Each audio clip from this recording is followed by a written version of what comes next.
Welcome to the Neen Valley Role-Playing Association, a group of friends who like to play RPGs, role-playing games, and try and have fun. If you like the video, please like and subscribe.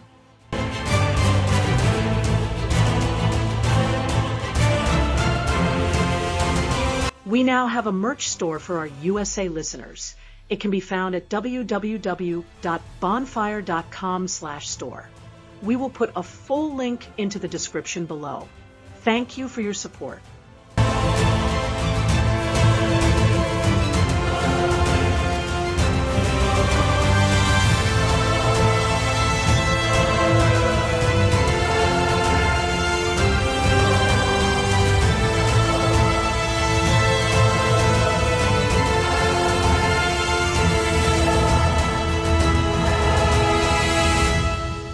Hey, welcome back to East Texas University, where once again our students are braving the terrors of the night. They are in Dead Week. This is the wonderful week between classes and their final examination. A time to study, a time to blow off steam, a time to get ready for their last event of their freshman year. In this time, we need to go ahead first, before we get too far down the road. We need to take care of a couple of little housekeeping issues. First off, I see you all have your bennies. Andy and Fish with their 3, and Grace with her 4. So what I'm going to do is deal you guys out your adventure deck cards. And this always works out so well when I hold them up to the camera, and no one can really read them, but it seems really cool. So this is for you, Christine. It is Folk Hero. Play after you save a group of people from a dire circumstance. The community adopts you, and your party is local heroes, and you can find aid there. We'll see how well that works. Yeah. All right, Fish. The card you get is Rally. All allies in 5 inches discard their shaken, stunned, distracted, and vulnerable status when you play this. Ooh, useful. I will need that for those exams. Hey, you never know. And last but not least, Andy, yours is Renown. Play after completing a good deed of some import. Everyone who contributes receives a point of conviction. If not using conviction, they can refresh their bennies instead. Oh, all right. Seems very similar, broadly similar to Christine's, but not incredibly exciting this time. Mine doesn't give bennies. Yeah, I'm not seeing a whole bunch of combat heavy ones this time around. No. All right, We just become heroes of the campus. That's all we'll do. Yeah, with lots of bennies. Yeah, plenty of bennies, and I think. Well, someone's going to get it. Someone's about to get a Benny. Heroine of the campus, isn't she? Well, it depends on whether she wins the soccer game. Exactly. Oh yeah. We do have a Benny on offer for the recap of last session. Well, I did it last time, so someone else. I think Christine should. You do? Yeah, well, okay. Grace needs more bennies to play with, so go for it. You need those bennies for the game. Come on. Take one for the team. Take one for the team. Oh, yeah, you've got to win your soccer match, otherwise all of what we did last week is for nout. Yeah. So I think we should do is win the soccer game, then play your card. Folk Hero, yeah. Folk Hero, yeah, absolutely. You have to save a group of people from dire circumstance. Well, a dire circumstance. Saving the university losing. Haven't won for decades. That's pretty dire circumstance. That is, as we all know. So last week, we were invited up to Glenn Mack's office, and when we got there, we found that President James Nelson was there, and Detective Alvarez was there, and obviously Glenn Mack. And basically, the president had invited us in there, basically to tell us that we were no longer under review as students. We were no longer in the naughty camp. Our behaviour had been exemplary, according to Detective Alvarez and according to Glenn Mack.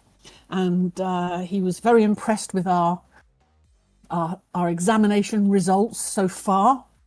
And that we've been pulling our weight and doing extra work around campus for Glenn Mack.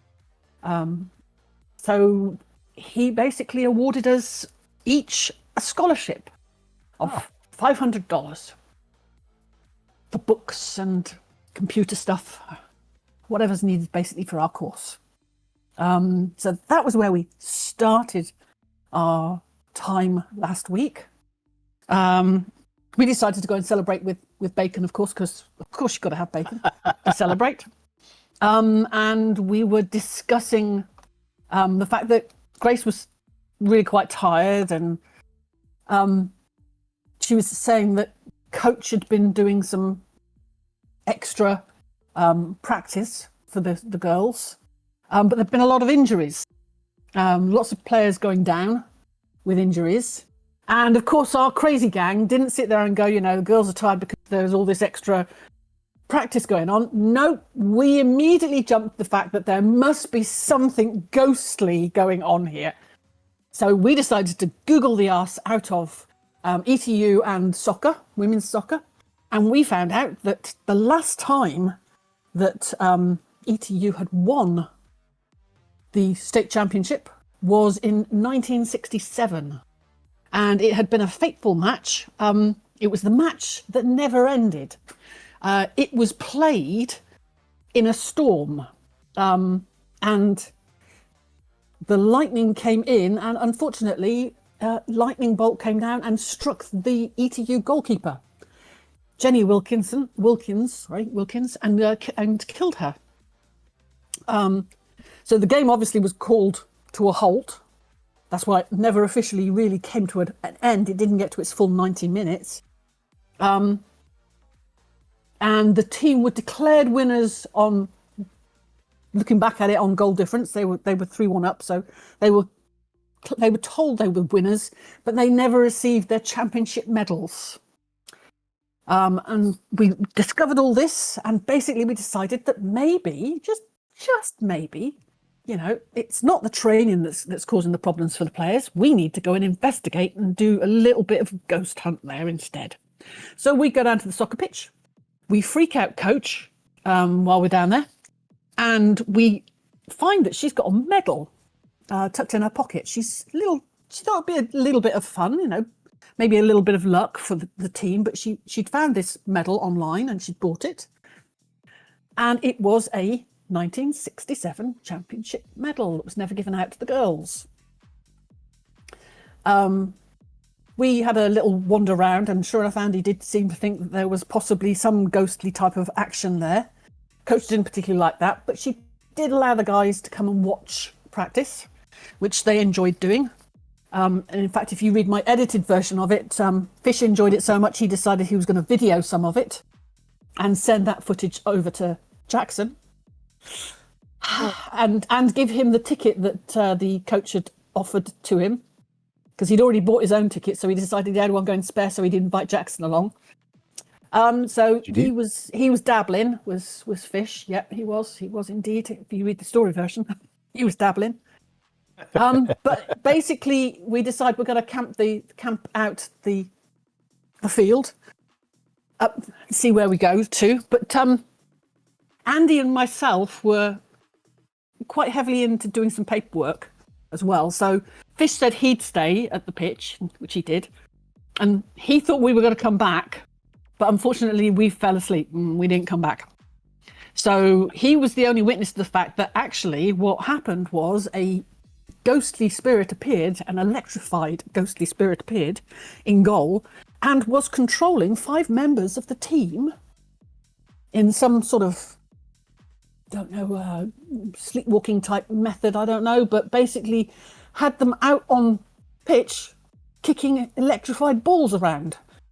So he videos this for us. Then he decides to give us a video phone call to wake us up. And we all race down to the common room at the guys' dorm room and watch this video footage. And Andy spots, as he's watching it, he spots that the footage is actually slightly degrading. So we then call Jackson to race over, which he does, so that he can actually see the footage too. Because we realise that this is degrading so fast, actually, we won't have it in the morning to be able to show either Glenn Mack or him.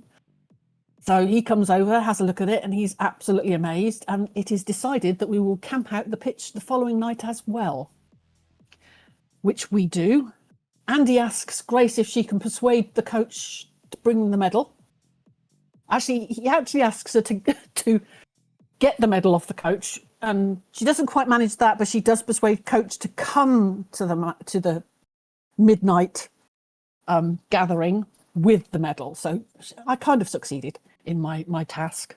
And we sure enough do. We camp it out, and yet again Jenny appears and starts controlling the girls. But when Andy calls to her to say that the game has finished, the whistle's blown, the game has finished, she should go to the showers, she instead decides to throw a lightning bolt across the field at him. Unfortunately, he is stood behind Coach, so Coach ended up getting all of it. She falls to the floor. And Fish very promptly followed Andy's instructions and basically took the medal round to Jenny and offered it to her and apologised for its late arrival. And it kind of basically was a left field approach, and it worked. And it disarmed her, and it was what she'd always wanted, and she disappeared. So we managed to get rid of her and free the girls from the trance that they were in.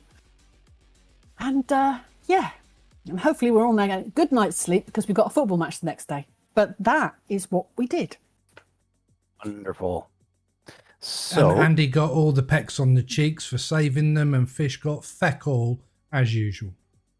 They were very suspicious of you. You again? It's you again, isn't it? You were here last night. And you smell, and you got still a slap. And you still smell of anchovies. That's the problem. Yeah. That stink just doesn't wash off.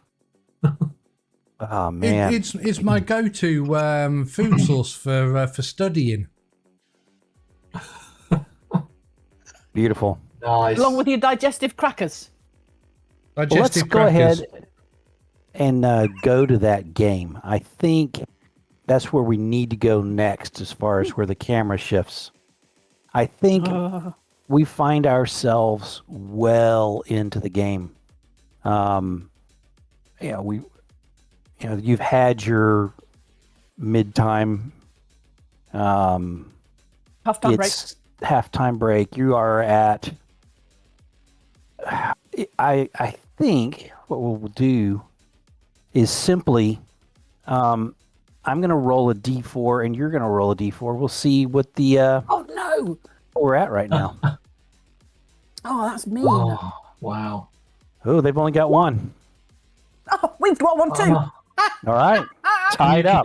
Can you use a Benny? I'd let you use a Benny. I think I'd be better off using the bennies actually on the actual athletics roll to see how we do the second half. Okay. All right. Yeah, fair enough. If I need it. So very good. We're all tied up. I think 1-1's a good half position place to be. Absolutely. You want to be the hero in the last half, huh? Well, remember, that's what all our training's about. Our training is all about the fact that basically we all go full pelt in the first half. And outlast They're them. knackered out. And we basically know, we have the reserves. We can keep going. And you guys have. And this is why you find yourself on a bit of a breakaway. You see that you have the ball not middle of the field, but you are centered in the middle of the field, about 2/3 of the way towards the opposite goal. Mm-hmm. Hayton and Chantel are hanging back so they don't get off sides, but they are pushing down the field, and you guys are outstripping the defense. Which one of them do you choose to pass to? They each have you've got two people that are sort of closing on you, and then you need to pass it off probably. Yep. And they each have a defender lurking near, but not that you could pass to either one. I am going to go with Peyton. All right. So you make that pass. She's told me before. This is just a regular athletics test. Get that pass across to her.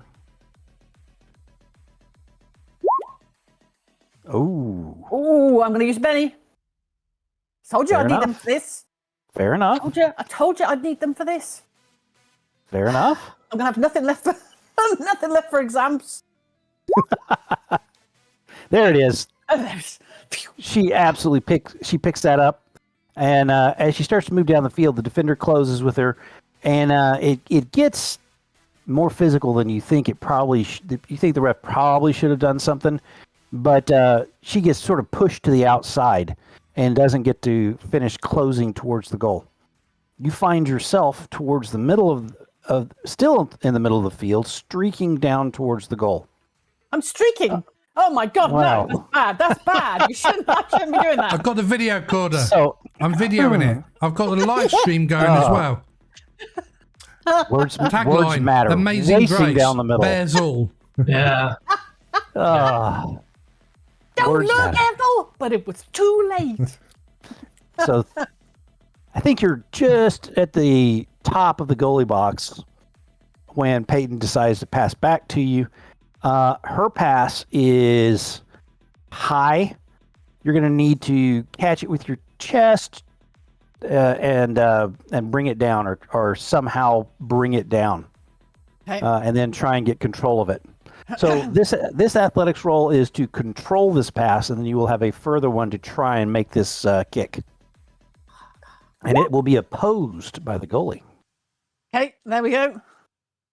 Perfect. You got it. So make your roll. Actually, yeah, you're going to make your roll, and then I will roll against what you have done with the goalie, who has a D6 in athletics. It's good. There's a 7. Bad. All right. She's going to need to roll over. She's going to have to roll a 6. She's gonna have to. Oh, and she does not. In goes the goal, and this will take you to the last couple of minutes of the game. Big goal celebration. Yeah, big goal celebration. Absolutely. There is a push back the other direction. You're going to need to make an athletics roll, and it's going to be opposed as well with the D6 to try and get the ball away and seal the game off. If not, they may be able to get a shot off. Oh, look at that. That is what you want. That's she's turned around. She's heading back towards their goal. Back to their goal. You are. She's taking control, and she's running down the middle of the pitch. She's got the ball. She's running around their defenders like nobody's business. Wonderful. So I think it's that All point you hear that you hear from the commentary boxes. If only my girlfriend could dribble as good as Grace. And you hear the 3 whistle calls. And 2-1, you guys win. You have won the championship for this particular league. The game that never ended has ended. And the commentators did bring that back up that, last time these two played in the championship game, game that never ended. And so there's a lot of tradition and excitement about the game. You are a local hero without having to play a card, as you already know. And I think that leaves a little bit of celebration with you and your team and friends. Definitely. And so that probably is a longer night. And then we go into that following week, which is Dead Week. We're doing your studies and the rest of that. I would like to offer, actually, I'll give Christine a Benny at this point. Because I want to know something. I would like to know how that awkward but enjoyable kiss happened with Jackson.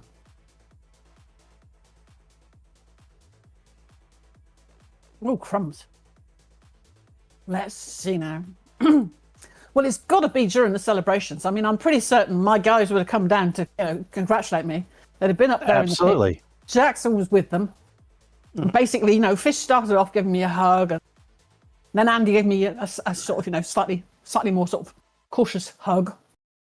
And then suddenly I find myself grappled from the side and swept up and swung round. And Jackson plants a kiss as well. So it's on him. He's definitely the lead on that. He's the lead on that one. Yep, he's the lead on that one.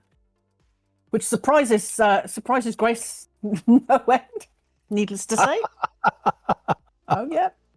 Is he wealthy? Can you get a sexual assault lawsuit? Exactly. You could make them in.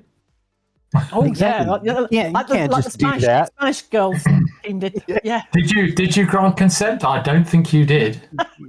Exactly. So yeah, that's how I think it happened. That's how it happened. Mm-hmm. And if any of you had read the story, which I know none of you have, you might have actually been amused at the fact that I actually tagged on a little bit at the end where we were, where we watched the video footage. It was degrading. We'd invited Jackson over. He's half dressed, as you said. Mm-hmm. But he walks me back across campus, of course, to my dorm building. And Sarah is videoing it from the window. Ooh la la. Sarah's videoing it. Oh, no. Of course. Of course she is. But she's most miffed to find out, of course, that she's still got the bug on her phone that Fish put on there. And what she has is a semi-clad Jackson walking across the campus with Daffy Duck. Well done. That hacking has served you very, very well. It has definitely served me well, that hacking Fish did. The three I think Sarah's going to go and buy herself a new phone, though, soon. So, get ready that way. So. Won't take Fish long. You guys find yourselves together. Where do you guys think you're at? What time of day is it? When is it? Yeah. It is, I'm going to say, let me do this. I'm going to say 6:30 in the evening. It's just starting to be evening. Pizza? Yeah, I think the pizza barn. Pizza barn. Yeah, pizza barn. All right. So this is a couple of days since the game. I think there's been a couple of little texts back and forth with Jackson, but nothing like, hey, let's go out or anything weird like that. More just like, hey, congratulations, sort of. So as you're sitting at the table and you've just had two, I don't know, you may have ordered three, but you guys have your pizzas delivered, get your sodas, beers, whatever you want, and you're just tucking in. Well, we wouldn't get out beers, would we? We're not old enough. That's true. Well, Fish is. No, he's not. He's not quite. He's 20. Oh, that's right. He's not 21. He's 20. Wow. He's 21 in. Is it October? Did you choose? He chose, but he's staring down. He's thinking. No, it was June. Whatever the case. Well, Andy went June. I thought you'd gone. August. I think you went August. So all of our kids do know their birthdays, for those of you that are listening and watching, and they are eagerly awaiting their 21st birthday so they can legally drink and not get thrown in the clink, unlike in the UK where they're good to go already. Your phone doesn't text, it rings. Grace? Okay. And it's Jackson. Hey, Jackson. Something wrong? Shut up and listen. I'm in trouble. I found something big, maybe huge. Where are you? Now, I've been followed home. Just in case something happens to me. And then there's the sound of breaking glass. Then you hear Jackson scream like a little girl. Then you hear a shotgun blast. Oh. There's a clatter. and then there's a crunch, and the line goes dead. Okay, so he says he's been followed home. So, do we know where he lives? Yeah, I think maybe you guys have been over once or twice just to pick up something, drop something off. He lives in in sort of the real poor section of town towards campus. There's a bunch of small houses that students rent. No point suing him then. Yeah, no, he's not. He's not rich. Yeah, so it's a small 1-bedroom shack type house that is just on a little side street. Okay. You do know the address. There was a gunshot. Oh yeah, loud. Have we got So our gear? Oh, we're being back in Nessie. Yep, back in Nessie. Yep. Always got to go bags. Okay, so you guys want to just stuff your pizzas in the box and run, or just run? I mean, Just when run. you say it, There's a gunshot. got it. You guys are out. Yeah. I'm just Out the door, slap down into the Nessie. payment for the pizzas and run. Perfect. You guys are in the car, driving, not recklessly, but driving there. I'd like a driving roll, though, Pete, if you want to get there Okay. a little faster without getting in trouble. Oh, come on. It's only Jackson. God. Hey, he's your sorority sister, remember? Yeah. Yeah, so he should be able to sort this shit out himself. There you go. Perfect. As you round the corner into this narrow lane, there you see ahead of you the red and blue lights, and there are 2 police cars, and there's a couple of neighbors that are sort of gathered outside. They're being sort of held back by the 2 cops who are standing out front by the cars. You can see that there's flashlights playing around inside of the apartment, and then they go ahead and turn the lights on, and you can see that there's probably 2 people moving around inside of the apartment. Trying to think if you recognize the cops. I think you're going to recognize at least one of them if I take a quick look. Good question. What is the size of the police department in Pine Box? So Well, you've if got... you go into Pine Box PD EMT Fire and Department in your OneNote, you can see them because there's a lot of them been put in there. Yeah. Amazing that way. We just walk up. Hey, George. Yeah. Well, Hey, George, how's the kids? Are they still?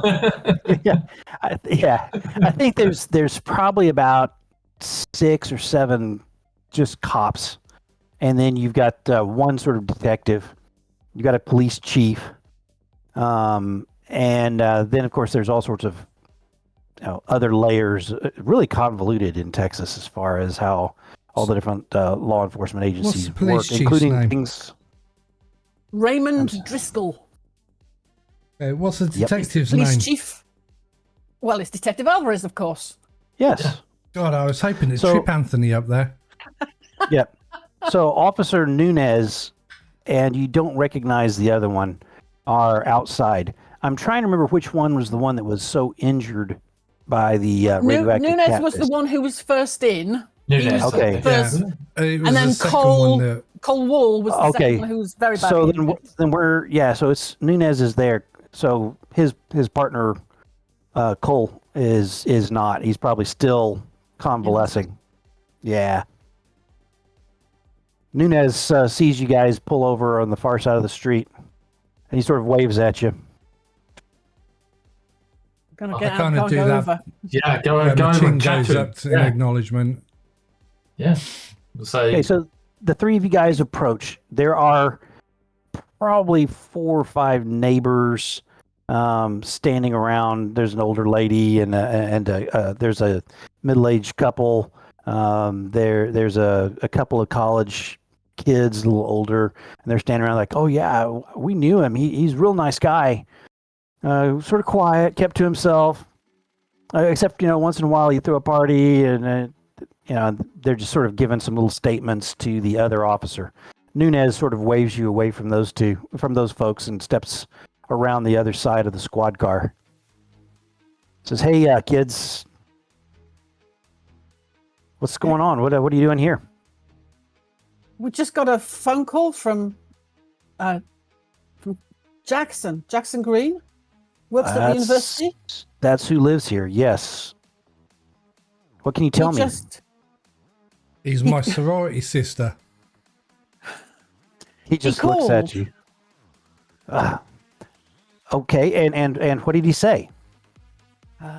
He said he was in trouble. He was being followed, and then basically there was just a crashing sound and a gunshot. Okay, and that would have been, what do you think, about? That's probably going to be about what if we'd ordered. So probably about 6:50ish. Look at the time code on your phone.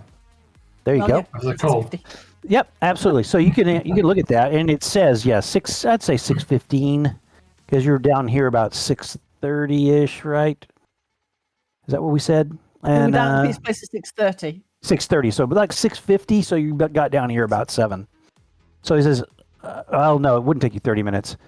6:50, 10 minutes over to this place, possibly looking around. Yeah. So 6:50. 6:50 is when you got the call. 6:50 is when we got the call. We're here at 7. Yes. He says that checks out. You didn't record it or anything, did you? No, but it will be on the. It will be with the cell provider. Yeah. I was just hoping you maybe had it. Oh. Yeah. Okay. So you got this call. Yeah. And I offer him a slice of pie. Oh, hey. I can't right now, but thank you very much. He says, okay, hide it under your hat. Says Alvarez is inside. Says, I look at him, shake my head, said, Don't take it. It's covered in anchovies. Yeah. Oh yeah, not my favorite, man. It's okay. I slope off. I go in and see how. Oh no! I'm not going to let you in. No, you guys have to. We don't get to cross police line. We can't let people, pass here. We need to finish up here. Is there? Jackson inside? Does he have friends, family? Alvarez said that we're kind of consultants. You're oh, really? You try so hard. Yeah. I keep asking him for a proper badge, but he says no. The best you'll ever get is to be a consultant. Give me a persuasion. -2.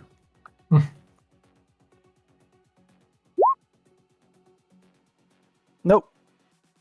Really close. I'll spend a penny. Fair enough.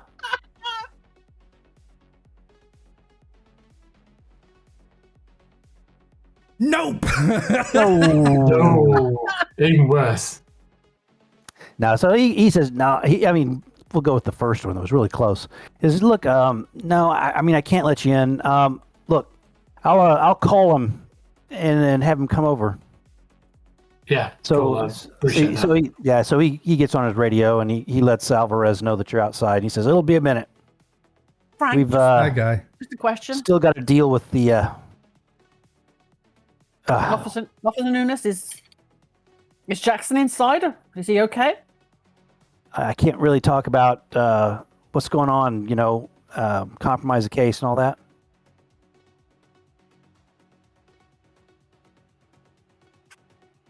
Says, but, between you and me, there's a lot of blood. But is there a body? Okay. Hey, stop. No, guys, you can get me in trouble. Well, Not it's that simple. time. Yes or no? I can always ask the onlookers. Old Granny Smith over there looks like she was peering through the curtains. So she'll tell us whether somebody came out on a gurney with a cover over their face and the paramedics took them away. Or whether the paramedics took somebody that looked like Jackson away. So, it's out in public domain. Look, I just helped clear the ground floor. I don't know anything else. Okay. And your buddy wasn't down there. But here comes Alvarez. Alvarez is striding over towards you guys with a fairly grim look on his face. Says, hey kids, what's going on? What do you guys know about this? Do you want some pie? Well, Jackson's our friend, so I mean, you know that. No to the pie. Yes to the friend. I did know that. Okay. We were. He was on the phone to us, and he said he was in trouble. We heard a gunshot, so we raced over. Really? Smashing glass and crashing noise, as if I don't know someone was breaking front door down, or we heard a girl scream, and then we heard a girl scream, and then we had a gunshot. That would be my sorority sister. He screams like the rest of them. Okay, you guys are getting me all discombobulated. Let's start out with the timeline. So, you guys received the call. Yeah, we were down at the pizza barn, celebrating the football match and just hanging out.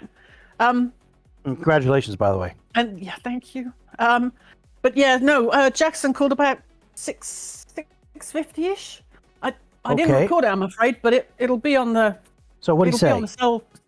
He said that he was in trouble. He said he thought he'd been followed. He was at home. Okay. And he said something happened to him, and then there was the crashing noise. He never got to finish what he was saying to us. So then the crashing noise happened, and you said that was glass? Sounded like glass and crunching noise, so it could be wood splintering maybe as well. Okay, so then right after the glass, there was a next? Scream. Okay, glass scream. And then a gunshot. Glass scream, gunshot, and then what? Anything else there? No, he went dead then. The line just went dead. Well, we did find his phone. It looked like it had been stepped on. Is that the crunch? That could be the crunch. Okay, well, I guess that could explain it. Look, we didn't find your friend, but it looks a bit grim. He didn't say what he was doing. He just said he was in trouble and he thought he'd been followed.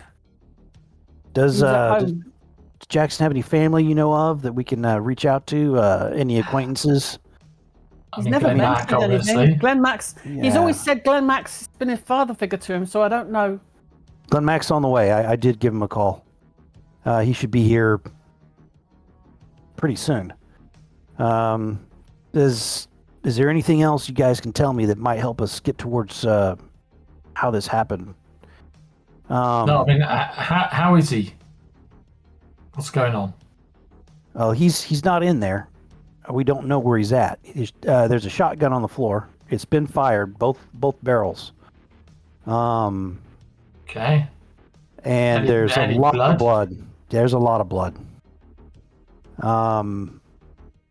We've done a sweep. We got the forensics guys. They're finishing up and back right now. And you see two guys walk out with. They're dressed a little bit more like forensics folks. They've had their training, but they're just cops like the rest of us. And they say, yeah, this all jives with some sort of break-in and I don't know, maybe attempted murder. Glenn Max, big Pontiac, pulls up on the other side of the road behind Nessie. And he gets out and he looks really worried. Go ahead, Andy. Good question. Where's the sun at the moment? Sun is down? The sun is down. It's nautical twilight, we'll say. So there's still a little bit of light in the sky, long shadows, and it's getting dark. Was the sun when we received the phone call? Was the sun down? Probably would have been just at the horizon. We could look at the sun setting and everything else at this time of year, but I'm not going to do that because I have to take a broad ruling. I want to say that it was late evening. The sun was probably at the horizon. Just a question, could it be vampire kidnapping or something? Nope, that's a very good question. So you I'm think gonna the go sun over. was probably I'm up? going to go over and help Glenn Mack get out of the car because obviously wheelchair. Yes.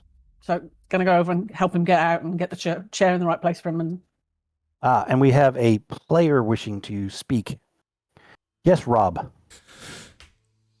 The police cordon, does it go all the way around the house or just to the front edge of the porch and shit like that? It's really the front edge. It looks like they probably don't have enough cops here to sort of secure a huge perimeter. It's more they're just there to keep the curious away while they finish up. I'm going to take a walk down to the back of the house. All right. Alvarez sees you moving away. Unless you're going to try and be sneaky moving away. There's not really a crowd to blend into. You're just going to walk off. Alvarez says, don't know where you're going, Fish. Don't go in there until we get finished up. Oh, I'm not going in. I'll stay outside. I'll let you have a look. I'm looking for bats and owls. All right. He seems preoccupied as you help Glenn Mack across the street. He is capable of driving with his specialized gear they've given him. However, getting in and out and the rest of it is a pain. Someone must have helped him into the vehicle, and I guess he was looking for help here. So thank you for catching that before I started making him walk and run and jump and things like that, because we all know he's in a wheelchair. So you help him across, and Alvarez looks at him, and is he okay? Well, I hate to tell you, Prof. There's a lot of blood, but there's definitely no body. We don't know where he's at. He could have run off. He could have been taken. Not good. Not good at all. Go ahead. While this is going on, Andy's just he's gonna check the streets for tire marks. If anyone, squealed away in a hurry, there might be tire All marks. right. Fresh ones.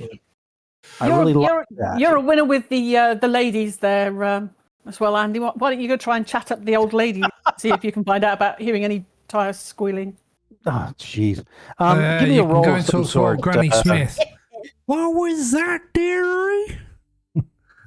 So notice, not so much. I can't really hear you.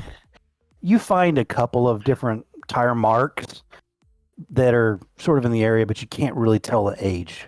You're just like going, I really can't tell. Okay. The discussion between Alvarez and Glenn Mack carries on as you guys sort of do your looking around and maybe asking some questions. I'm staying with Glenn Mack. Staying right there. Okay, so you hear him talk for a minute, and then Glenn Mack says, do you mind if I and my team get a real quick look? Says, well, looks like we're finished up with all the forensics. Here, hey, boys, get these guys some booties. They're gonna have a quick look inside. Don't touch anything. Okay. Okay, we'll finish up here. Crap. Yeah, leave the tape up. We're gonna have to take off if we're gonna be able to split up and start looking. So, you guys just close up after you leave. Lock it behind you. We can get in if we have to. Okay. Glenn Mack says, don't know how to thank you. Alvarez, really appreciate it. Okay, there's two concrete steps that go up to a wooden porch. The wooden porch has 1, 2, 3 columns on a side that go up to a small covering over this little porch. It's a one-story building. As you enter, it's sort of a small living room, dining room combo with a kitchenette attached to it.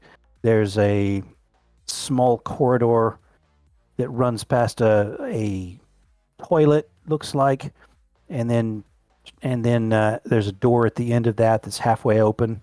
So I think earlier I'd mentioned them saying that the others were upstairs. I was wrong about that. This is a one-story building. So it looks like there's not a ton to search, but I am willing to give you guys notice rolls and also let you guys interact with Glenn Mack. Glenn Mack does say, "Hey, Andy, that thing you know how to do, your sensitivity. Yeah. You want to let that thing go?" Oh yeah. So first off, where's the blood? Okay. There is a pool of blood. Well, not a pool, a splatter of blood. First off, front door, beside the front door, big double-sized window that's been smashed inwards. Just on the other side of that, there's a lot of blood on the carpet and splattered up against the backside of the door. It looks like, from just eyeballing it as a layman, that maybe the shot came from in the kitchen area or right at the edge of it towards the window door, and whatever, there's a bunch of blood there. Maybe it's the intruder. Okay. So that could be Jackson's gun shot the intruder coming through the window. There is a shotgun on the floor. It's been actually, no, it's been picked up and taken. I would have thought so. Yeah. But there's a tag still left there with the number. And they sort of describe some of that, so you might guess. But the other amount of blood is in the kitchen. In here, it looks like there was a struggle. I would like who all looks through this room that's got the big smears of blood all over the place. No, on the walls. Definitely, I'm looking through everything. Yep. All right. I'm at the back of the notice house. rolls from. Same here. Okay. You're at the back of the house. Got a fish. We're gonna look both of them. Okay. Andy. You see, the kitchen actually has a back door going off of it that goes out onto a small back porch, and you can see fish out in the backyard area. Sort of a chain link fence around a 30-foot by 30-foot patch of grass. Not incredibly well maintained.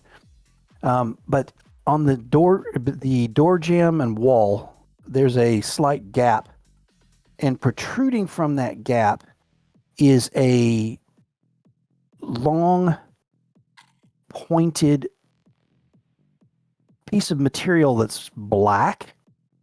It looks to be possibly made of plastic, the way that the light glints off of it, or maybe glass, or you can't quite tell. But it's a long, skinny piece of something sharp at the point, at the tip. Okay. I got something like gloves. I need some gloves. We were told we weren't allowed to touch anything. You'd be better to call over a police officer. Okay. Have they left already, or are they? There is a cop still outside. The rest of them have taken off, but there's one last guy out there. Without touching it, I'm going to go over and take a good look. Good close look. Yeah, just looking at it, it makes you think of a porcupine quill. Okay. But any jet black. Any blood?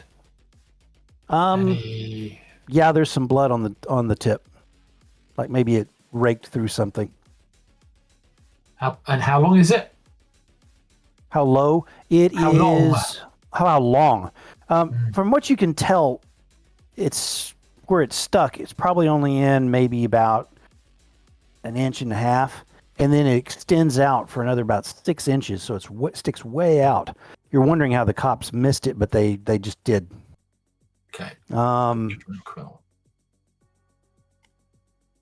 Okay. Let's see if I could. I'm going to take some pictures of it with my phone. Glenn Max, Can I what get? do you have Can there? I get some sort of spine or quill or something?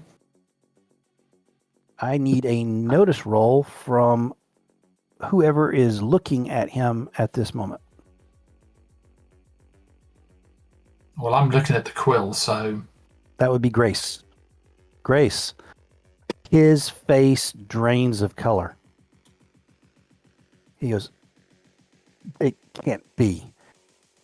That looks exactly like the descriptions of the needler needles.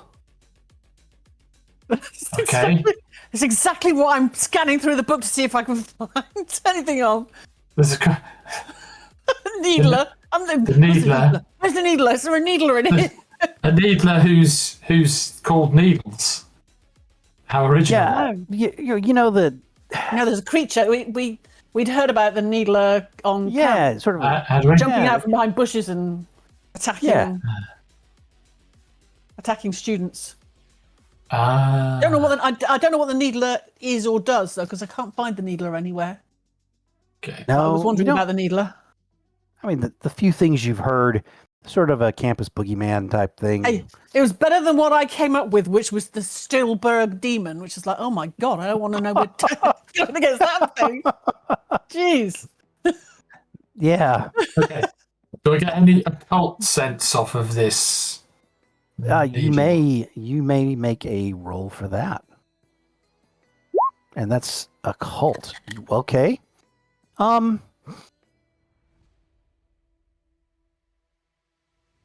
I would say you don't feel a spiritual presence or a demonic force or something like that. It seems to be very natural, if animal, Okay. as far as the presence. Fair enough. Glenn Max says, Okay. if you guys don't mind, maybe we should take this for, no, I've got to show this to Alvarez. Yeah. He says, Yeah, okay, yeah. Let's I'm going get to go. to He says, I'm going to go track down Alvarez. I know he's around here. Ah, crap. Can you push me back out and down the Want me stairs, to go get him? Grace? I can go get him. Yeah. Okay. I'll go get him. I'll go bring him in. In actual fact, hang on a second. I'm gonna text a picture of this needle to Alvarez. Okay. I said, found this. Not You get touched a- it. Come and get it. You get a on the way text back. Yeah, he's on his way. Okay. Any other questions? There's not much else here. I mean, Jackson's got a couple of rodeo posters up in his bedroom. It's surprisingly clean for a college student. Bed's made. Okay. Do we- Mhm. I mean, obviously they've left the scene. Do we know which way they went? Did they go out the back, out the front? So If there was They a are sign sort of a struggle, if they had subdued him, he would have had to be dragged or carried. Yeah.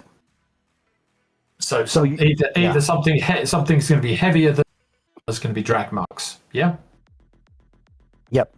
So the blood that's smeared and splattered around the kitchen. I would say I need a notice roll at -2 from someone to try and put together if there's a leading bit to this or not. Like I say, if someone's bleeding, either whatever this Drops is or or something Jackson, to follow. there's going to be drops heading. Unless they bandaged him first. Go on, roll it. Roll your notice. Okay. So Christine I didn't get it. Didn't get it. I didn't get it. I can spend a penny if I need to, but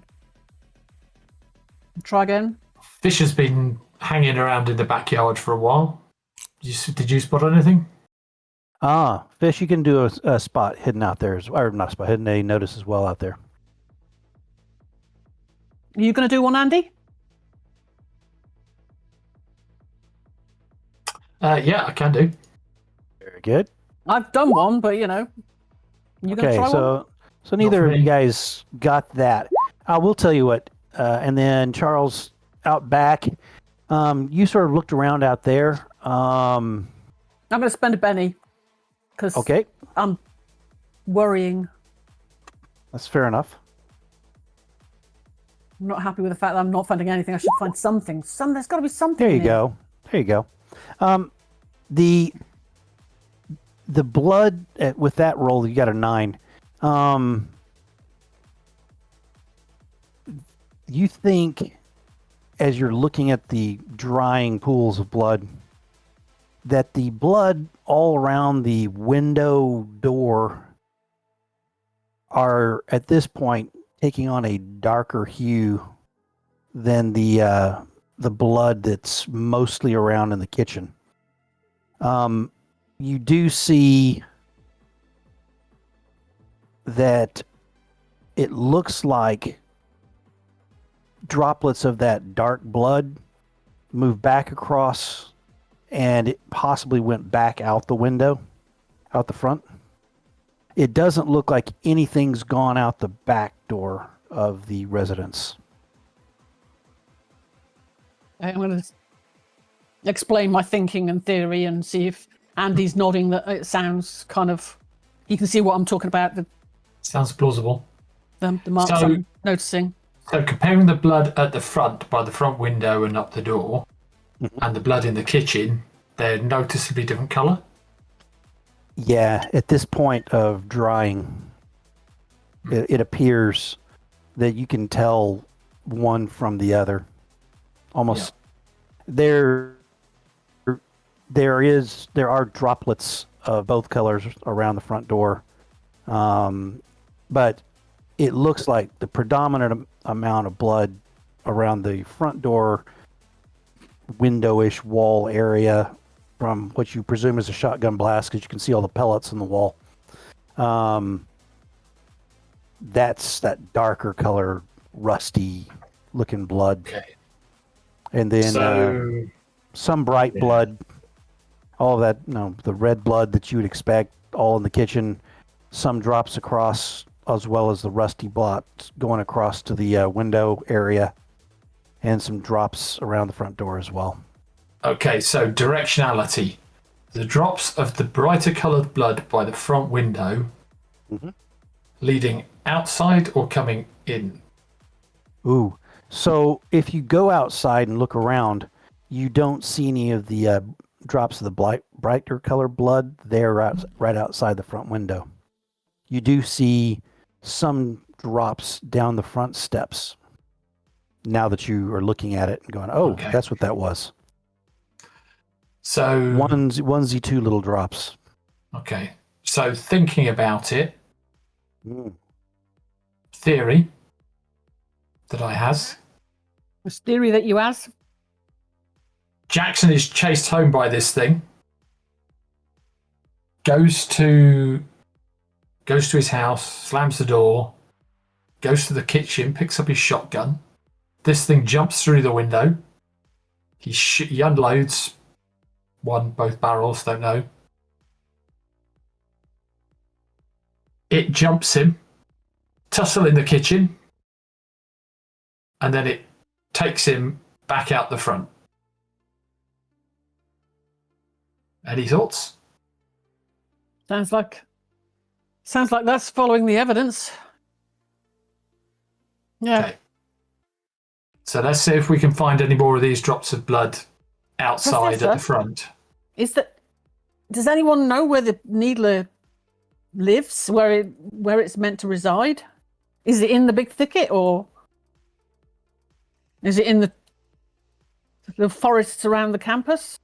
Where does few stories you've heard is people alone at night on campus getting jumped out of bushes by something like a big chupacabra dog looking thing, but with quills, and they call it the needler. And they use it to scare the freshmen about walking alone at night and things like that. Okay. Outside, as you come back out, you see that Alvarez and Glenn Mack are talking together, and Alvarez takes over pushing Glenn Mack's wheelchair over towards his car. He says, kids, I'm going to go with Alvarez. We're going to take a closer look at this specimen. And actually, Alvarez has gone and collected the specimen. I apologize, I'm jumping ahead. Okay. But I am moving along as they are going to depart the area. Okay. You guys are there by Nessie. The last squad car is there. And you guys can hear its radio sort of squawking along. And you hear, dispatch unit 3, dispatch unit 3, unit 3, check. And he leans over, he goes, hey, this is unit 3. He goes, unit 3, we've had another boogeyman sighting on campus. Can you do a wellness check on a witness at the library? He goes, I'm just getting finished up here. Got probably maybe another 45 minutes of writing stuff up, and then I can head over. Just tell him to wait. Roger. Dispatch clear.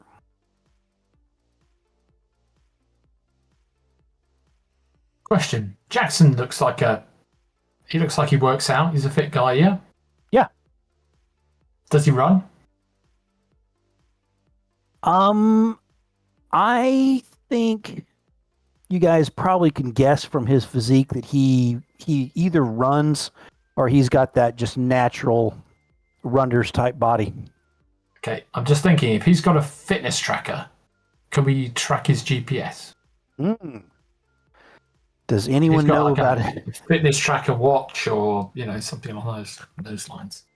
So he has if only we had a hacker.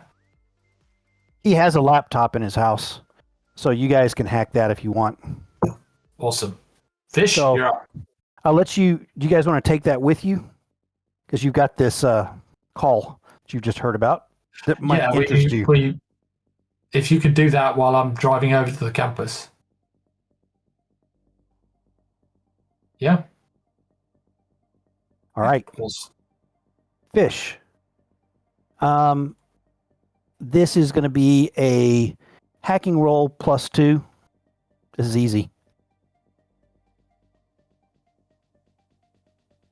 Unless you fumble it and erase everything. Password is sorority girls. +2. Yeah. +2 is a success. Yeah. And it's, you sort of fiddly around with it for just a second. You hold up a picture of Jackson's face from your phone to this little camera or whatever you want to do. But you're in pretty quick. And up front, it looks pretty inane. There's multiple folders on the desktop that have names of classes. And you can see inside the folders, he's got notes, he's got papers that he's written in various revision states. Much as his bedroom was, his laptop is kept fairly clean and efficiently organized. You see that he has a folder that is encrypted that's just titled cases, and that'll take you just a regular hacking roll to get in that. Okay. I'm actually looking through his Fitbit. So far, you haven't found one. There must be a program like his Strava or something like that. Yeah. Nike. Yeah, you're not finding even that. just Fitbit itself. Oh, actually, you know what? You do find a Fitbit app. I'll say you do that. That's fine. Okay. So once I found the Fitbit app, I'll launch it. I'll get the Okay. I'll go to the device part of the program, which should tell me, literally everything I need to know, MAC address, everything. And from that, I should then be able to try and find out where the thing is. It might even give me a dot on the map to say where it is. Give me a hacking roll, and this is for how fast you've done all of this. If you basically give me a raise on your roll, you've done it before you guys even pull out. You're so fast. Look at that. That's not a raise. 7. Not a raise, but Not a raise. But still pretty darn good. What's that, plus 2? Oh, yeah. I said plus 2 because it was all easy. So we're going to give you that. Okay, so that's a raise then. Not only are you into that, you can see all of his tracks. He's run all over this neighborhood. He's run around campus. He's run, there's various excursions out to the big thicket. There's stuff all through town, and it's currently located probably within about 15 feet of your car. Which direction? As you're looking at it, Fish, it looks like if you were to get out the passenger side, and which is away from the street, it should be just in front of the car, maybe 10 yards, something like that, which with the headlights on, you can see is a storm drain. Okay. Let's check out that storm drain. Yep. Yeah. I'll stay in the car a second, and I'll have a go at the encrypted stuff, and then I'll see what's in there versus where he's been. Well, he said he was followed home, so if you can backtrack where he came from, that also might give us a clue. Yeah. So where did he come from this evening? You'll have an idea of his pace. Did he come by car? Did he run? If so, where did he start running? That kind of thing. Yep. So you can look at that while they're checking out the storm drain. You've seen check out the storm drain. You've seen the movie It. It's very, very similar. You've got the opening there at the side where the water goes in. There's some space, and down there you can see, just shining your lights down there. You can just see his Fitbit is just lying on the ground. Okay. That's all that's down there. But not big enough for him to go down there. If he really sort of pushed and struggled through there, he probably could. But you're not seeing any signs of that. Even in I'm not going to make you roll for that. Fair enough. He came back to the house probably by car, Fish. Judging by speed. Okay. Looks like he got out right in the driveway, went in. Is his car's not in the driveway though? Or is it? It wasn't described. No. I thought you said his car was there. Don't think I said that. I may have. If I did. I don't think Did you say there was Impala? Did you? No. No, the Pontiac was was Glen Glen Mac. Pontiac. That was That's Glen it. Mac. That was Glen Mac. Right. Yeah. No. His car is not in the little driveway there. Well, in that There's case, they must have taken the car. And it was, if you guys remember, it was a big old truck. Yeah. Yeah. Right. Pickup truck. Yep. Okay, in that case. Okay, so I'll trace the line back to where he was when the phone call got made at 7:30, 6:45, whenever we received the call. Of course, your indoors readings are always worse as far as geolocation accuracy and stuff like that. But by the time you traced to where he was probably went into his house, and then you get like 2 little dot hits that one of them is sort of in the street roughly where your car is, and then the other one is probably was from inside the storm drain, and that's the last hit you got of a movement. Right, but what about before that? I'm tracing time backwards. Before that, it goes to the kitchen. So there's a skip. Either they're moving faster than the thing does its updates. Yeah. And when he was in the car, because we knew that he was driving, and you said that from the car and in. So that doesn't last very long. Moving back to before he arrived to his house. So I'm going to trace the tracker back to where Grace received the phone call to find out where he was at that point. Okay. So he then received the phone call there in the house. He was in the house. Yeah. Because we heard he the was in the kitchen. Right. Okay. Yep. So the car drive and stuff before that, it looks like he may have been at the pizza barn before you guys, and was driving back through town, and then he starts taking a bunch of turns that seem a little bit odd. Like he's just. This is the thing: is he said they were following him. So maybe that's how he figured out they were following him, and then he goes straight to his house. So before he started making strange turns, he was at the pizza box. Probably before you guys a little bit, or maybe you guys missed him. Okay, so he probably wasn't anywhere in particular, but he just worked out that he was being followed. What time was he? What time does his Fitbit tracker say that he was at the pizza box? About 20 minutes before you guys. What time did then we he drove get around there? for a bit.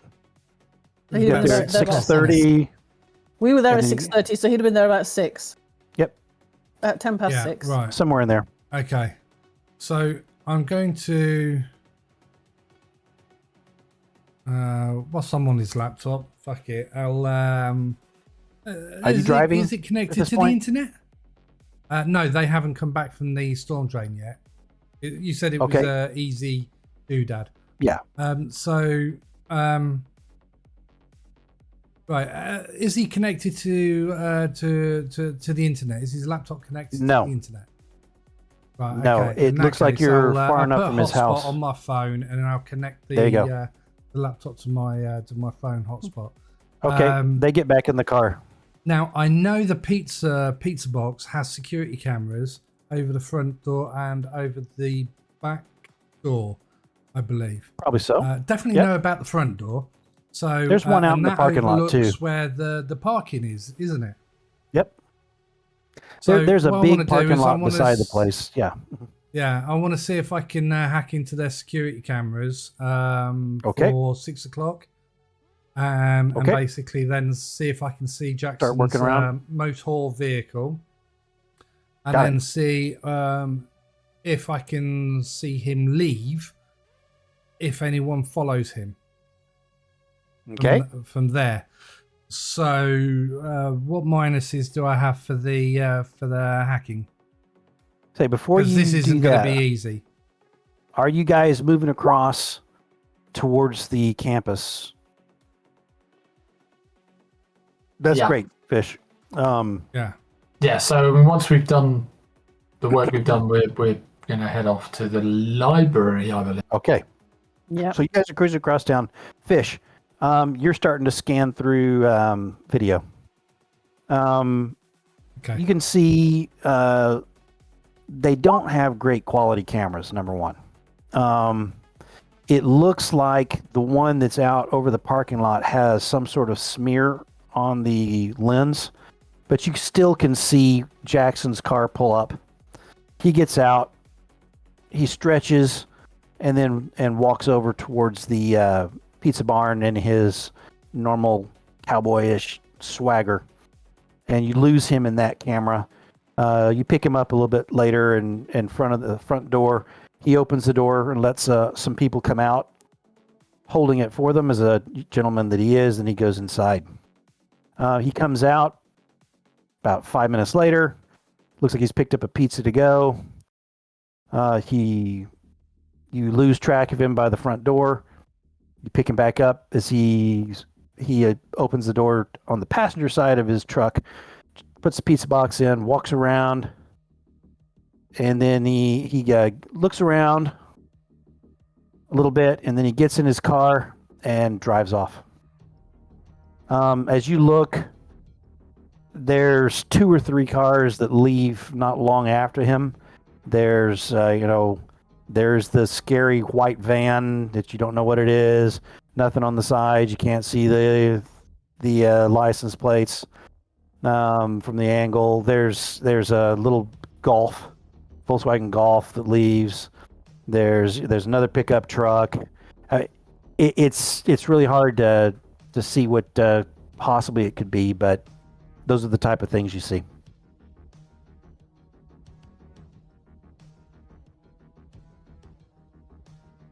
Okay.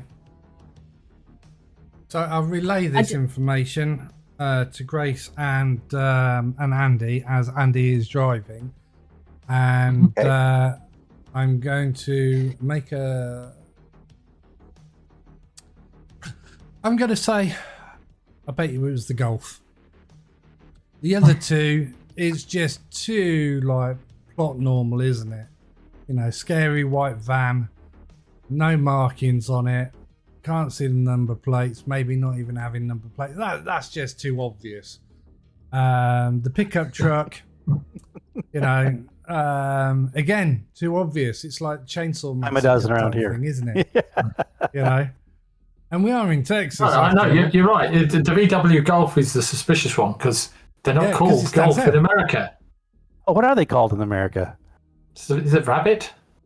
Oh, you know what? You may be right. I may have been, once again, living over here so long that I have lost track. Yeah. It's the Morris Minor that follows. Yeah. So yeah, the Golf is suspicious, definitely. But he did look around when he went to get back in his pickup.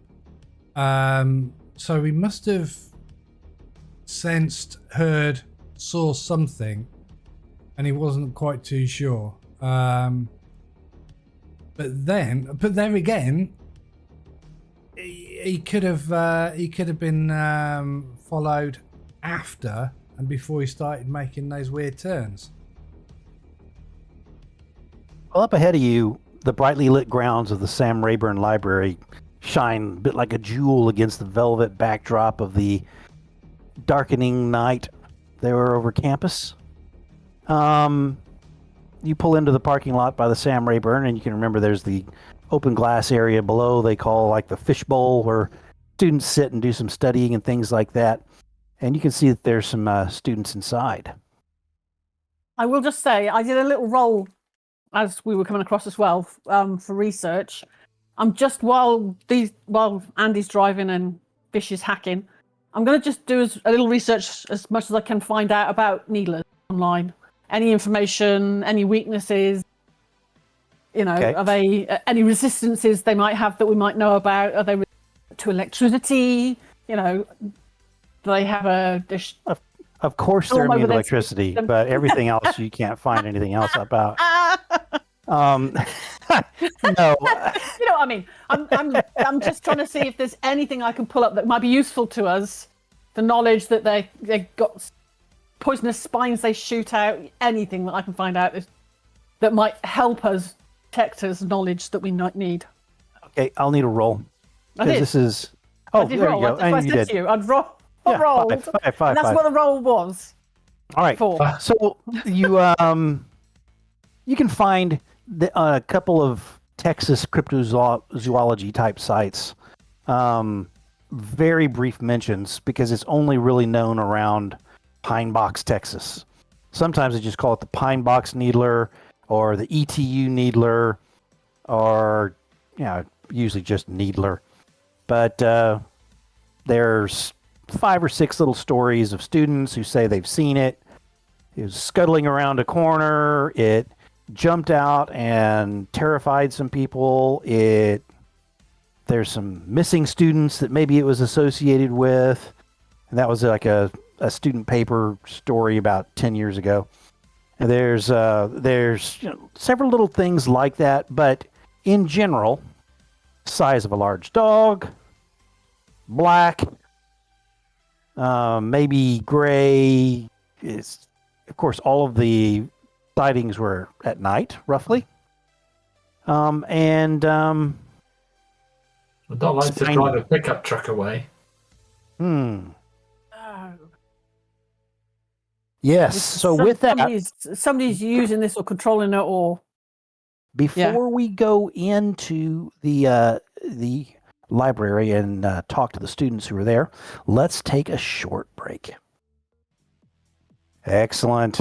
So we are back from our short break, and we are about to enter the Sam Rayburn Library, where our brave students can decide exactly what they are going to do next. They've overheard this radio call to the police about a sighting of this boogeyman on campus. Of course, the cops all take these so seriously, seeing how it's finals week and people are playing pranks on each other and dorking around. But inside, you can see sitting down on a bench. There's an older librarian who's bringing a glass of water over, and you can see that it's your goalkeeper from your team. It's Faith Washington. Yes. Sorry to interrupt. It's all right. I just found it. I was looking for building 23, and I was like, "Where the hell is it?" I went all the way around it, and I'm scanning everything, and I'm thinking, "Shit, building 23 is not there," but it is. It's right in the middle. Yeah. Yep. So I do apologise. That was my faux pas. No problem. So in that sort of U-shaped area that's on the left side of that building, I'd say probably on this side, this glass enclosed, there's some tables, and sitting there is Faith Washington. She has a young man with her you don't recognize, and he looks concerned, but like he's sort of standing back a little bit. And then the librarian's giving her a glass of water. The rest of the place seems fairly clear. There's a couple of students moving through, but you guess that's probably who has been upset by this. I'm going to race over. Well, not race over, but Streak? Yeah, I'm going to streak over there. Oh my God, twice in one night. Yep. Words mean things, Grace. You run faster that way. Yep. Take off all that weight. But, into the front door, to the left, and you can see her sitting there, and she looks up at you. Oh, Grace. Faith, you okay? What's happened? I saw that thing. I mean, you've heard of it, right? Needler? I was on the way. I had just left the library. I was heading back to the dorm, to catch a few hours of sleep. I thought I'd cut through campus between the buildings rather than stay on like the well-lit paths. Wasn't too far away from the horticultural building. I heard a terrible sound, like a deep. That doesn't actually make a lot of sense, even though that's how it's written in here, because your dorm from the library is nowhere near the horticulture building, which is way over here. At that, thinking to myself, Jesus, so drunk. That makes me a little bit grumpy at the writing. She must have been absolutely drunk. Boy. She's gone all that way around. Yeah. So, yeah. So, where is she seen instead, I will say this. That she had left the library to clear her head and take a walk around campus. That sounds better. Yep. Not go straight back to the dorm for sleep. Yeah. I was doing that too in my head. I was like, that doesn't work. That's why I was like, stop. What? But so no anger at the writing. These guys have done a great job. See if she's been drunk. Is she drunk? No, I mean, you don't think so? I mean, no I'm more only than- I'm only thinking she's drunk because of the writer. Of the Yeah, story. exactly. Gosh. And when we're done with this whole thing, I'll share this with you. You can go back and see this. But Yep. I did not make this up. So she decides to do a little walkabout, to clear her head. And she said she got over near the horticulture building. He says, Yep. you know, there's those out back, there's those where they grow all the stuff, the greenhouses. Greenhouses. Yeah. You guys at least know one of those fairly well. Oh yeah. She says, I got over, there's one at the very far end, that's sort of dilapidated type thing. There was like this deep buzzing rumble sound. I don't know, maybe like a jungle cat or but anyway, I just shrank against the wall. I tried to hide in the shadows, and this human-shaped figure passed on the way, like by one of those adjacent greenhouses, and they were dragging another stumbling figure. And I don't know, nothing human could have made that noise, but I just thought I'd wait here and maybe like tell the cops or something, but I'm just worried about what I may have seen. Yeah. I don't know how much. Grace has gone pretty pale as well, listening to what she's sort of saying. Okay. Andy pulls out a really kind of wrinkled map of the university campus that he was obviously given when he arrived to help him navigate round. And it's got all sorts of notes. Yeah, he's asking her to put an X on the map. He's like, I'd say it was probably like way back over here. She says, I like to cut from the backside of the football stadium straight across to the very end of the street, down past the horticultural building, and then come back up across the railroad tracks and then across the dorms. Just as nice. Down to here and then. Yeah, I like I'm making that loop, from sort of up here to down and over here, and then. But yeah, it was really weird. I really sort of, worried about whoever that is or whatever. Well, where was the dark figure? You said it wasn't in the same greenhouse. It was. So yeah, it went towards that greenhouse. Okay. The other student who's there goes, he says, hey, off to the side, he says to you, Andy, out of earshot of Miss Washington, he goes, look, I'm one of the ROTC students. We sometimes walk young ladies back and forth to their dorm rooms. It's just sort of a service that we do as, one of our social service things. I've been sitting around here waiting for that type of thing, but when this all happened, I just thought I'd hang around in case she was feeling like walking out on her alone again. But look, we've heard these type of scary things before. Someone gets spooked by a shadow. It's exam times. Everybody's anxiety is high. I'd take it with a grain of salt. Well, hey, I gotta say, the amount of weird that happens in this university, I wouldn't dismiss what she said. All right. And she probably, to be honest, she probably needs someone to believe her right now. Okay, that's a fair enough assessment. I'll stay with her if. The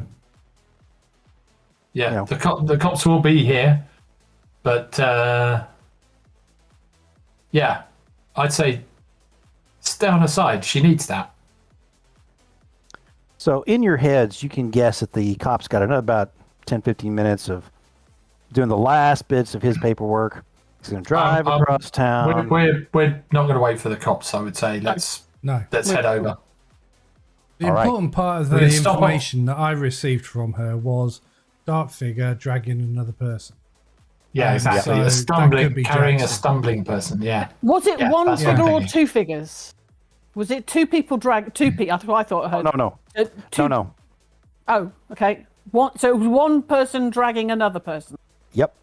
Okay. Yeah. A stumbling person. So not dragging them, but they were, Yeah. stumbling. Right. Where's Ron Okay. Weasley? I think we need his army of bees. Quite possibly over in one of those. Could be, or it could be in his Yeah, dorm room, studying. You know, you guys Yeah. sort of got rid of Tunnels. his. I don't think we can wait. I think we've got to go and Yeah. do what we can now. I'll Make sure- I'll go on, casually Ken. walk out the door, and as soon as I'm out of sight of the girl, I peg it over towards the greenhouses. Okay, so you guys are. I mean, going we've over got there everything at with speed. us, right? We've got our bags with the stun guns and all the rest of it. You're right. Baseball Take the bats, car. stun guns. Yeah, take the car. You guys are loaded for bear. So It's the States. You don't walk in the States. You drive everywhere. absolutely.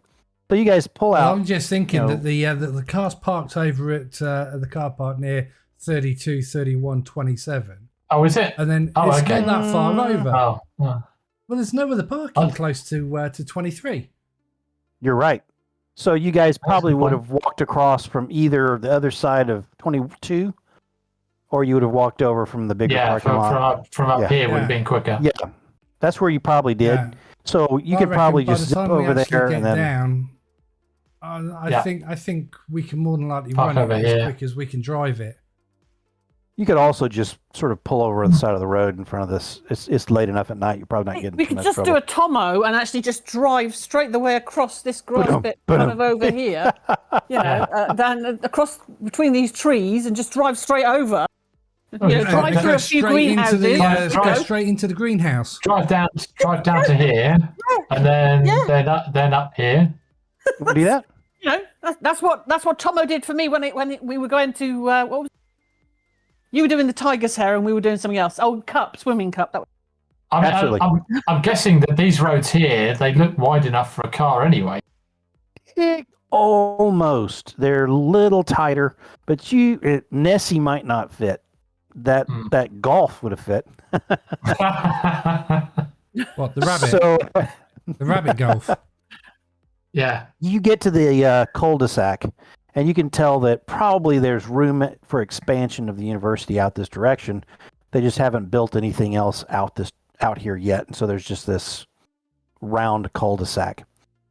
There's curbs all the way around it, about 2-inch curbs. You can bounce over that in Nessie and cruise off into the grass. Where do you wish to approach? Just right over here somewhere? Just park right? I would say here maybe. Give All right. us.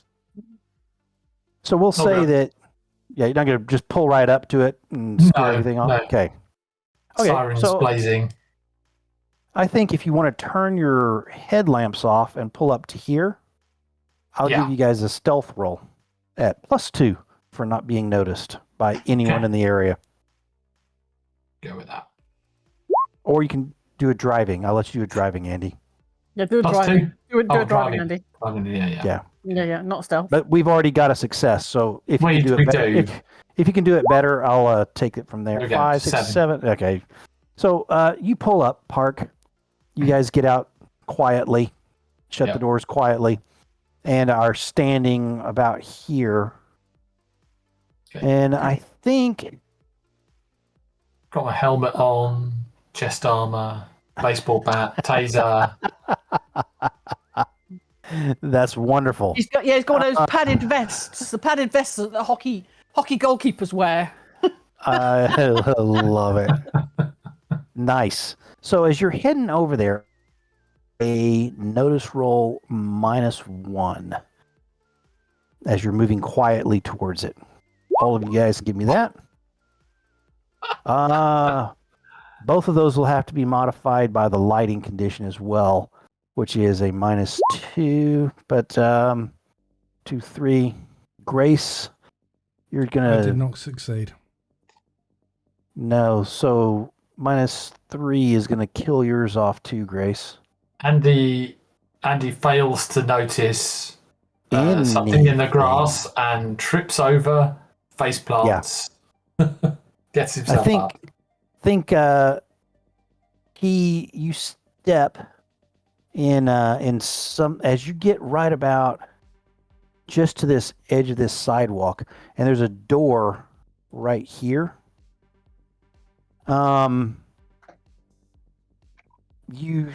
You're just moving across, and whatever you might have seen, you may have stepped in and moved on, and so we don't see it. That's very fair and is not necessary for the game. Just want to give you a little more information. So what do you choose to do now? Yep. Is there a smell in the air? Have we got dog poop on our feet? No, there isn't. Somebody stepped in something, I think. Who gets to the door first? Grace will. Grace does. There you go. Grace is going to get it. I need a flat notice roll from you now. This is very different. Grace be the trap releaser. Nope. I'm going to spend a Benny, if that's okay. I'm going to spend a Benny. Open the door. Oh, okay. I'm going to try for a bit better. Please, one. Yes. Okay. There you go. You do see the big porcupine shooting its quills at you as you open the door. A weak voice. Help! Someone help! And it's a female voice. Oh, hello. Told you he was my sorority sister. No, I said we heard a girl screaming. Maybe he wasn't alone. Jenny could have been there. He was going to get pizza. Who knows? This could be unrelated. Could be. He could be a player, Grace. He could be a player. There's a sign on the door. It says Hort Lab D. And you can see that some of the windows, some of the glass across the top is broken. This one's dilapidated. It looks like it probably needs to just be razed to the ground and rebuilt. From the outside, you can see that it's overgrown inside. Are you going to open the door? Are you going to... Well, first of all, I'm going to just say to the two guys, heard. I'm going to wiggle my ear and sort of say, heard a voice. There's a girl inside. So they know. So it was Perfect. like... Yeah. And don't forget, you've got to do the little curvy, hourglass figure. With your hands, yes. Yep. So hand on hip, and then hand in front like a teapot, and do the little walk. Yeah. So you have gotten your point across to them. Oh God, you have to work with this. You really have to work. Okay, the door appears unlocked. Okay. If you're just going to carefully open it. I'm going to very carefully open it. I whispered to very Grace. slowly. Make sure there's no. Give me a stealth roll, just to see what it does. Oh God. What did you say, Rob? I whispered to Grace. Sneak. Is there a door at the opposite end? We don't know. Don't know. It's too late. There it is. There's my stealth roll. It creaks. Damn it. And with that, you do hear that voice again, and all of you hear it this time. Help! Someone, please! Okay. Let's get in there. We've announced ourselves. Inside, you can see that there are multiple rows of thick plants that have overgrown and sort of formed almost like tunnels. It's not a maze or anything like that. You can almost see down to the other end in the darkness. It's humid and warm. It seems like even with the broken glass, etc., it's what was a bit of a rainforesty habitat still maintains that thick funk of jungly rot and smell and feel. You can smell the tang of blood, and as you look down, you can see that there is a decent amount of blood in the floor, and it's dragged right down the center path towards the far end.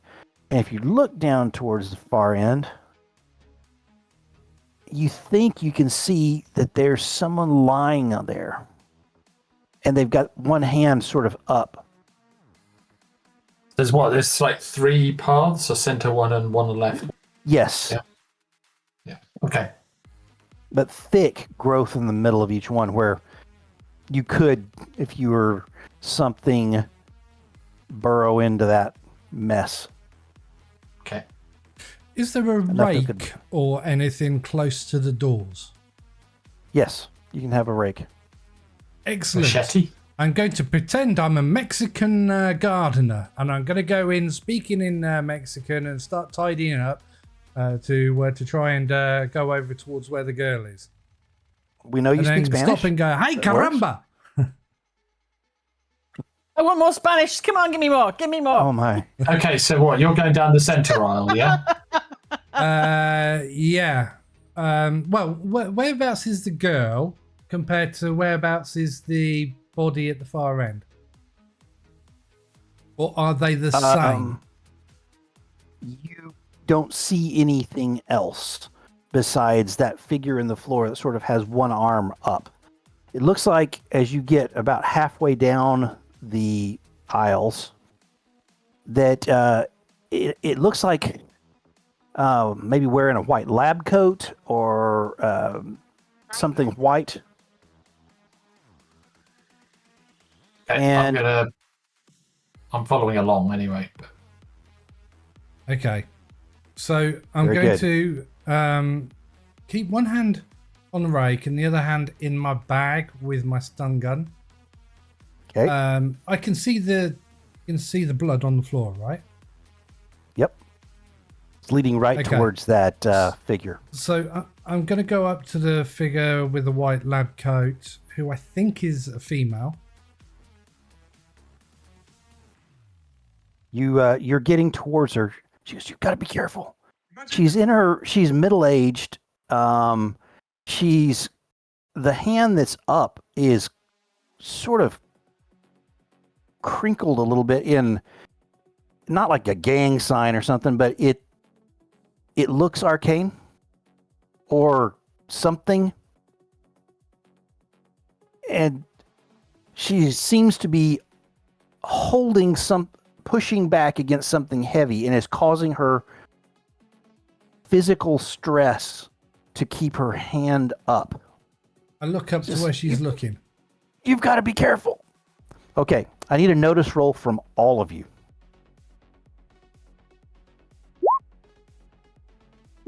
Okay, call out your rolls, please. 11. Nice. 3. 7. Charles. Okay.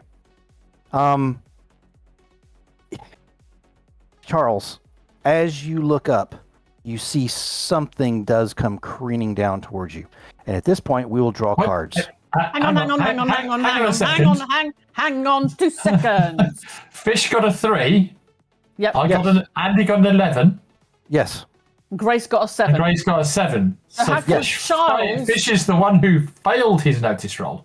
And he doesn't see it until it leaps upon him. The two of you will see something that I shall describe. I see. Okay, sorry, it was just like... No, that's absolutely fair. I was getting things a little out of order on presentation. Okay. So that is only fair. What you two will see that Fish is only getting out of the corner of his eye at the last minute. Let's see how to describe this to you properly. I want it. Full detail. Come on. Okay. Cough it up. I'm getting there because I'm scrolled away from where I really wanted to be, and now I'm mad at myself. Yeah. You see, it may be something it is the size of a big dog, but it comes leaping off the ceiling like it had a whole, almost simian, is covered in sharp black quills. Its face, from what you can see in the little light that's there, it looks slightly canine, but there's nothing of that there. It's got almost a reptilian tail, and it looks like it's what our hands are, have long claws on the front, and on the back it looks almost like its legs are designed for hopping more than running, but it's hard to tell, but whatever it is horrific, and both of you guys need to make me a fear check, which is a spirit check. Me as well? Oh yeah. We are going to have no Actually, bennies. no. Fish, you don't get a good look at it yet, Fish. We're going to have no bennies left come exam time. So Grace, you have passed. You shudder at the sight of this thing, and especially bad because you know it's falling towards your buddy.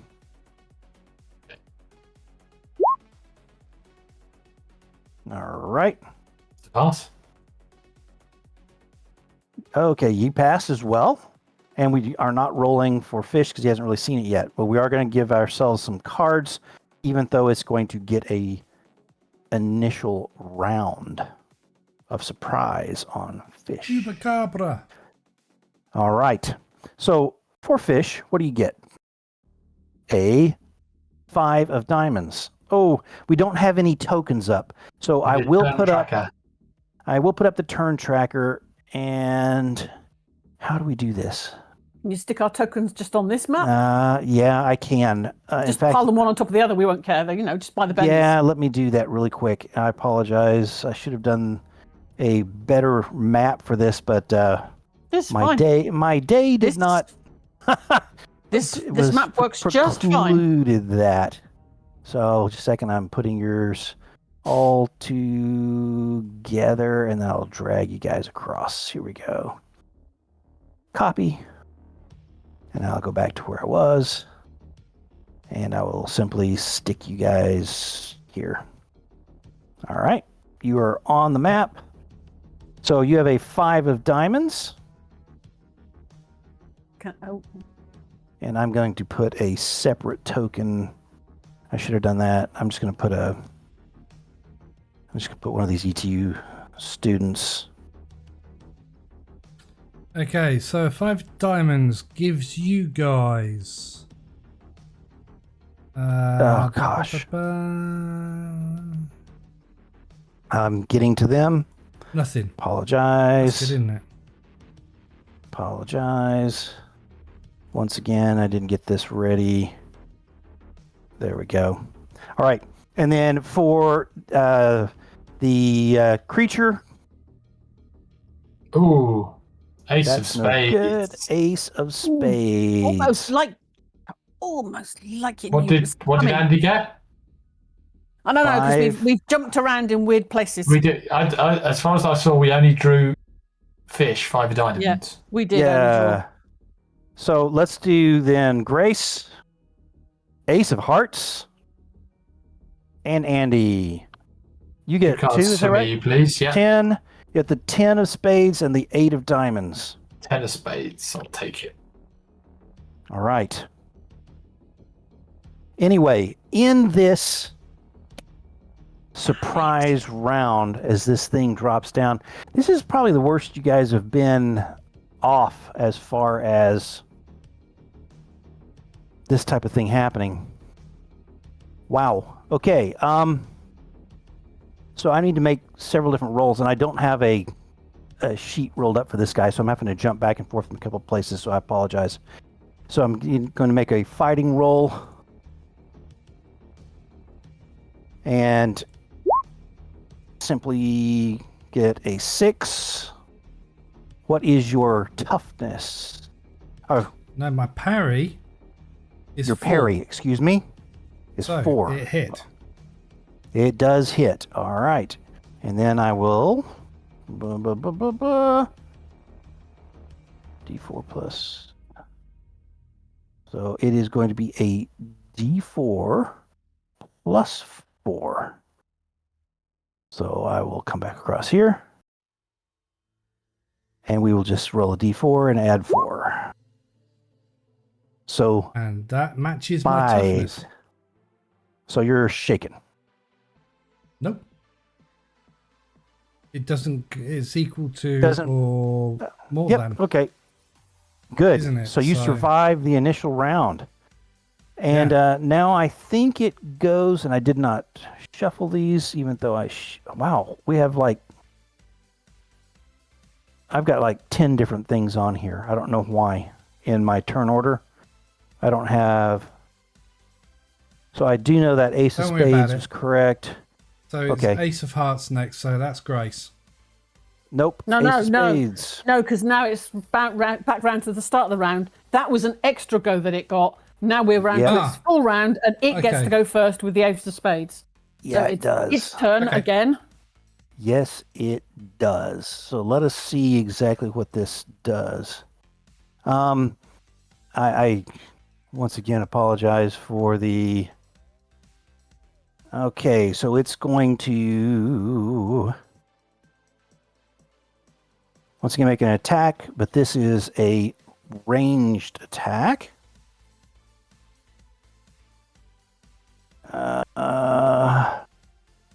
And I have to see exactly how this does. Sorry about that. Hey, isn't there something about making a ranged attack whilst you're in melee space? Yes, but this guy's got a special thing. And by the way, it looks like it's going to fail until the DM goes like this and Benny. uses a Benny. All right, and so we'll roll that D8 again. That's a hit. So, Yeah, range. Well, sorry, if it's yes. a ranged attack, yeah. Yeah, 4's a hit. So Yeah, it's got to so- still beat your toughness Yeah. with the damage, which is but- simply but a who's 2d4. it? Who's it attacking? You again. Right there. Doesn't like gardeners. And look at that. 4, 5, 6. Oh. Double ones. What a shame. So I take. Oh, no, 1 it's two- point of no, it's two damage, ones. So Yeah, No, it doesn't no. beat It your doesn't beat toughness. it. It doesn't beat it. I rolled the 2d4s, 1 and 1. It's 2. Yeah. So, so it it's a critical sticks. failure. It sticks in a quill. Not for just- damage. So Yeah. I can't even use Benny. Yeah. So it all it does is sticks a quill into your coat that it shoots off. You can see that it at this point, fresh off the thing, it seems to be dripping with a little bit of liquid. I would say he whips round and the quill just thunks into this rake that he's holding. Oh, I love that. Yeah, absolutely. It's stuck right in the handle, Fish. And now you see it, and now I need you to make your spirit Now roll. you're lucky rake. You have to carry it with you everywhere. Spirit roll. Take the place of your lucky crowbar.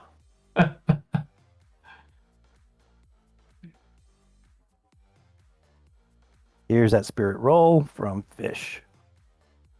As you see this snarling thing. Okay. Right, so I can't use any of my edges. The spirit.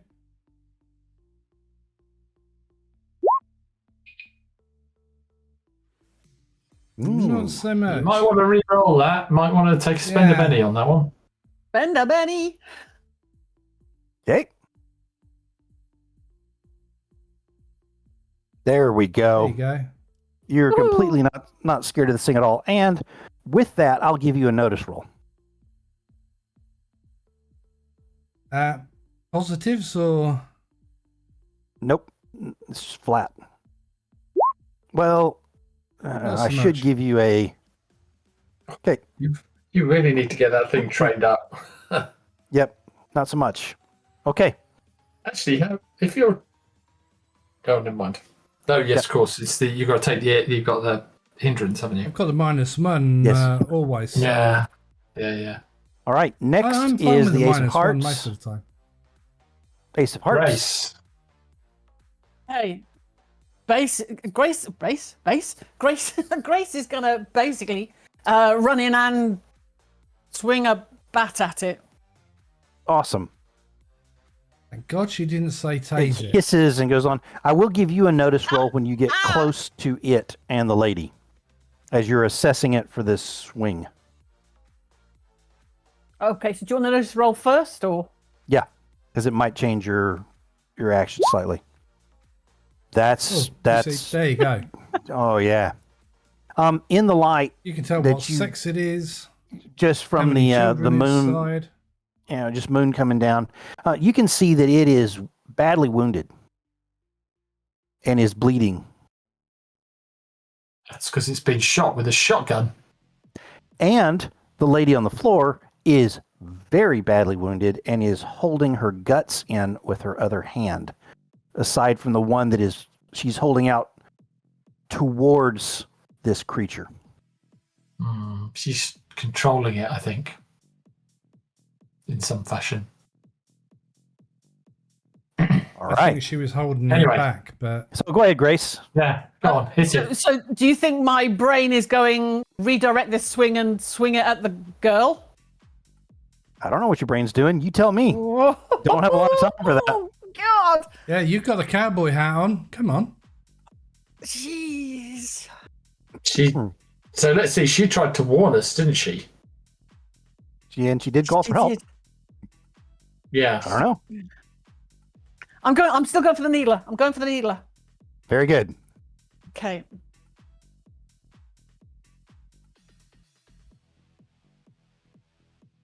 Okay, you're gonna need to tell me what you roll because I'm jumping across to where I've got it stats.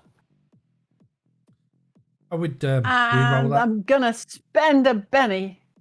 Okay, what'd you roll? Yay! I rolled a 3 and a 3. 3. Oof. Okay. So it wasn't double ones, but it wasn't very good. Yeah. There you go. That's a bit better, but it's not great. It's a 5 and a What's 1. his parry? Plus Very 1. Plus 1 because you got gang up bonus. 2 of us are now next to it. Yep. Ah, yeah. So that's very good. And what does that get you to? A 6? I guess 7 to a 6. with a plus 2. You say 2, I get a plus 2. No, plus 1. Plus 1, plus Sorry, 1, that's plus 1, plus 1. So 6, yes. 6, that gets me 2. Does not meet its parry. No, actually, no. It does because it's wounded. Good point. So Okay, damage. you hit it.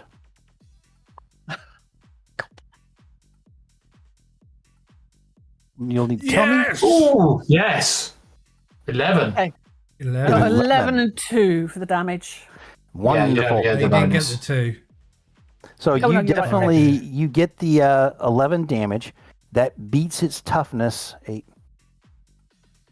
by 3. So you have shaken it. Okay. Absolutely. So it is shaken. And when you hit it, it does knock off multiple of those quills. And you can see in the light and your great notice roll that the tips of them all appear to be wet. I think they're poisonous. The spines are poisonous. Avoid them. What a great idea. Okay. Next up, we I was have thinking blood. Andy. Ah, no. And- Okay. Poisonous. And he's going in with his taser. Right. So plus He rolls a 2. double one 'cause and he that'll be shoots Grace in the back. three of us now standing next to this thing. Absolutely. Okay. Oh, 22 22. to hit. Wonderful. So you get the bonus damage as well. No, it's a taser, unfortunately. Oh, no, you don't get. But no, with a But you are at raise, -4. It's longer. It it's lasts -4 It's a for its minus vigor 4. roll. -4 for the vigor roll. Yeah, And it's already -1 for its wound. yeah. So it is going to be going at -5 for its vigor roll. So let me take a quick look at his figure, and I shall roll such. Where's its freaking vigor? There it is. Oh, it is a D10 vigor, but at a That's fine, you minus can still roll a 1. 5, it is going to be Tough. still tough to do. 2. Nope. Not so Nope. much. Okay. Zeta. It falls prone and is shaken for 4 rounds before it can recover. Very good. And it has another level of fatigue. If it's You rolled already a 4 fatigued, there, I so don't know. you need to roll. Yep. Don't you need to roll the D4 again? I don't No, know. it doesn't. That doesn't roll over. I don't think. No. Depends. It just says 1d4 rounds. Yeah. Yeah. So I don't Yeah. think you get to roll the Yeah. d4 over. Yeah. It's My not fault, it's that one. 1D something, isn't it? But if it rolls a 6, it rolls over. I think this is whatever's going to be done is going to be done in 4 Yeah. rounds. Yeah. Now I I just will want to see how far you can go with ask a D4. you for a check on this. So it was already shaken. Does that mean it takes another wound? Yes, It it does. And what I'm going to ask right now, although for you to do, and I need you to, I'm really quickly taking a look at your character sheet or a character sheet. So I need to, it's a saving throw, basically, is what we're doing. I'm needing you to make an agility roll. And Agility roll or an athletics roll? this is just a same pure thing. save. Blind It's shoot out of it. agility. D6, so same thing. Yeah. Oh, I'm going to Okay. spend a penny on that. Very This- good. Whatever this is sounds nasty. Because you Anytime- just shot it with electricity. Oh, jeez. Fires off all its spines at you. I'm going to spend another penny. fair enough. That's what they're for. Ah! I'm Go going on, to save spend my your last penny. one. No, Okay. I'm going to Go on, save it. Whatever it is, So- is going to happen. It's fate. Yes. As you reach in with that handheld taser, one of those quills slips in towards your hand and pierces. What, with my 22 to hit? It was purely a luck on whether or not you got poked as you do Okay. it. All right. Fair enough. And you had plenty of chances just to beat it with a simple Yeah. agility. Okay. Simple What do we got? agility. So yeah, it's part of the game. Yeah. What I'm basically just going to roll 2d4, and you may still just shake this right off. Okay. So 2d4. Look at that. 3. Does not beat your parry, does it? Or your toughness? No. No. So no. So that sticks somewhere. It just grazes along your hand and does not break the skin. But you're like, ooh, okay, as that thing convulses and its quills are going. Mm-hmm. But you can see that it pants twice more and then lets a rattling sound out of its throat and seems to shrink in on itself and does not move. Okay. The woman says, and she's coughing a lot of blood out of her mouth at this point. Okay. Phone okay. out. Phone ambulance, police. EMTs. Yep. Oh, yeah. And Get down on and the, on Alvarez, my knees. Detective Alvarez Have a as look at well. her. Might have a lead on the needler. Well, we think we've got the needler. I need you all to make a notice roll at -2. I know I've made you roll a lot tonight, but this is Oh. okay. Charles Yeah, made it it. is. Charles made it. Anyone else? I'm looking at the woman now for her wounds. No, you're not. Yeah. So what you see, Fish, is she strangely, it looks like maybe someone dabbed her with orange chalk, just like maybe it's like a religious thing right there. And then suddenly you realize that no, that's light. And then suddenly you hear the Oh boy. a tick sound, and her head explodes. Oh. And you all hear clink, clink, clink as something has come through the side windows with a crash and then hit the ground. Clink, clink, clink. Running to the front door. Grenades! Grenades! What do you do, Fish?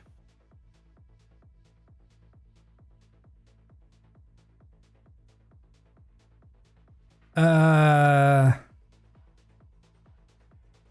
head's exploded. She doesn't Am I need your in help. the middle of the greenhouse? You're at the far You're at end, the aren't far we? end. the body? Far end. And you're at this far We're at the end far of this end. greenhouse. Yep. Oh, in that case, I'm going to run through there's a door on the that end too. locked window. I'm just going to dive straight through the bloody window if the door's unlocked. Okay. Okay, you guys crash. Go ahead. And yeah, I'll try and roll as close to building 1 as I can get. Okay. And the other two of you guys sprint back down the long alley towards the far doors. Is that correct? Yeah. So Oh, actually, shit, I it's a should have quick picked up question the, about the the construction. Quick question about the construction of these greenhouses. So they've got a concrete slab base Yeah. that extends up about a foot.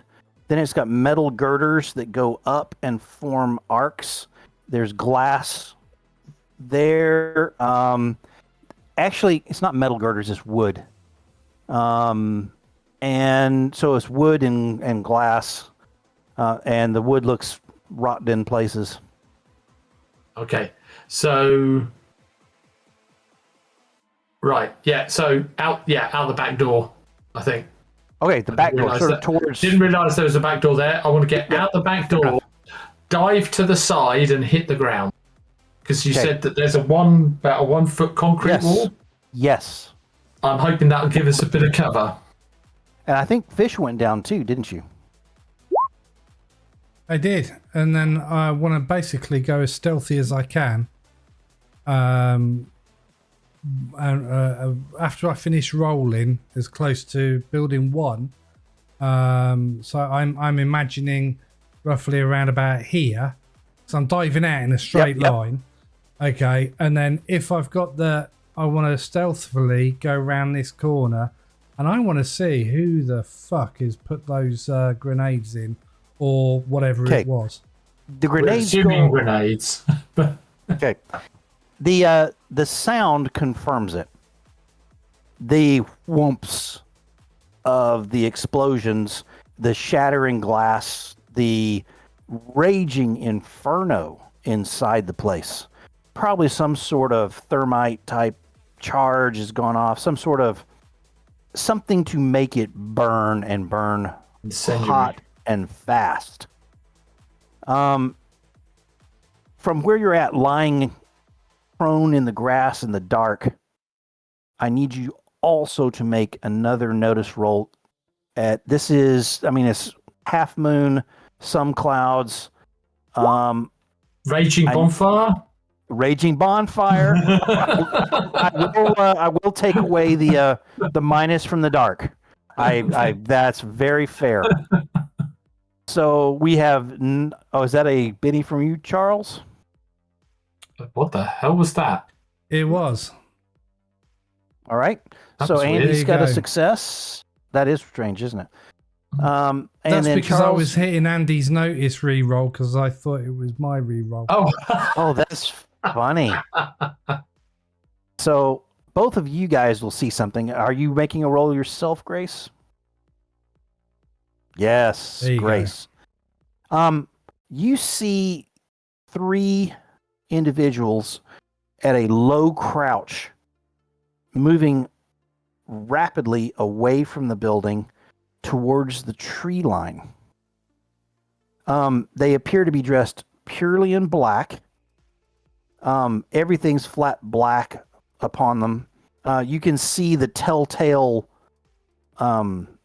lumpy contours off the front of what are probably helmets. They've got night vision type gear on. You can see, Grace, that at the edge of the tree line is it looks like some sort of chunk of black metal that they rush over to, clamber, they pull seats off the side, get on the thing, and now you can hear slightly the whirry thump of a very quiet helicopter. Can we do something? Yes, you may. I'm running after the fuckers. I'm going to pull out my alien laser and shoot this helicopter. Shoot the helicopter. Come on, pull it out your tray. Pull it out your tray. Come on. Wow. I've been saving it all this time. Come on, Andy. Pull it out your tray. Oh my word. Andy, okay, pull it out last your tray. spent. What? Wait, pull it out of your tray. What? Your silver rod. I'm sure there's a joke here we're all missing. I do not know what she's talking about. Pull your silver rod out of the tray. Yeah, man. In your tray. Oh, Thank you. Yes. Oh, Sorry. crying out loud. That was almost like a penny arcade machine finally accepted the coin. Ramming that coin in there. It'll go sooner or later. It's in your tray. It's in the tray. Next to your workspace. Yeah, you've got some trays. Yes. Off to Even the a man right. likes a milk tray. No, off to the right of your screen. Yes. There's some trays. I think the trays. Yes, there's those trays. I'm sorry, I'm absolutely surrounded by crap. He's surrounded by crap. Hang on. Checking it out. I'm trying to find. One tray after another. No. Oh, for God's sake. Oh, no, there it is. Have the There it Turkish is. I delight, found thank it. you. It was on top. Yes. My alien silver I rod. love it. Look at that. Everybody. If you're not watching this on video, he's holding up it's about the size of a stick of dynamite. It's a bit longer. It's got And it's three got little buttons on depression it. points for your fingers, hasn't it? It's got three little nodules. Yeah, Yes, it does. three holes. Oh, I love it. And if he tells us it vibrates, I'm going to be very worried. Oh, there's three. Yes. Three little There we nodules. go. All There right. we go. I'm going to point that at and I'm going to shoot it. Let's go. And I missed. So I'm going to spend my last penny. Fair enough. There it is. Okay. So here's what I'm going to tell you. First off, you take a level of fatigue. Oh, okay. Interesting. Something about using this does something to you when it happens. But I do want you to roll 2D. I think I had said it was going to be 2 or 3D6. I'll give you 3, and then I may refine this. 9. 9. That's not bad. I mean, it is a vehicle and everything else. You hit the thing, and let me think about this. I think you see the shot go up, and what I'll give you is this. The bolt of light that comes out of this thing is not like a continuous stream or a single ball. It's like a trace of light that's about a foot long, and that it stays roughly the same length the entire time as it flies up. It goes in an exact straight line. There's no looping, there's no dropping, and it hits the tail of the helicopter just behind the probably passenger compartment and passes through. Something vital. An oily smoke pours out of the helicopter. Okay? Mm-hmm. This oily smoke, as the helicopter goes to depart and leaves a nice straight line in the sky in the direction that it went. Okay. Taking a map, you could probably trace a nice line across and up.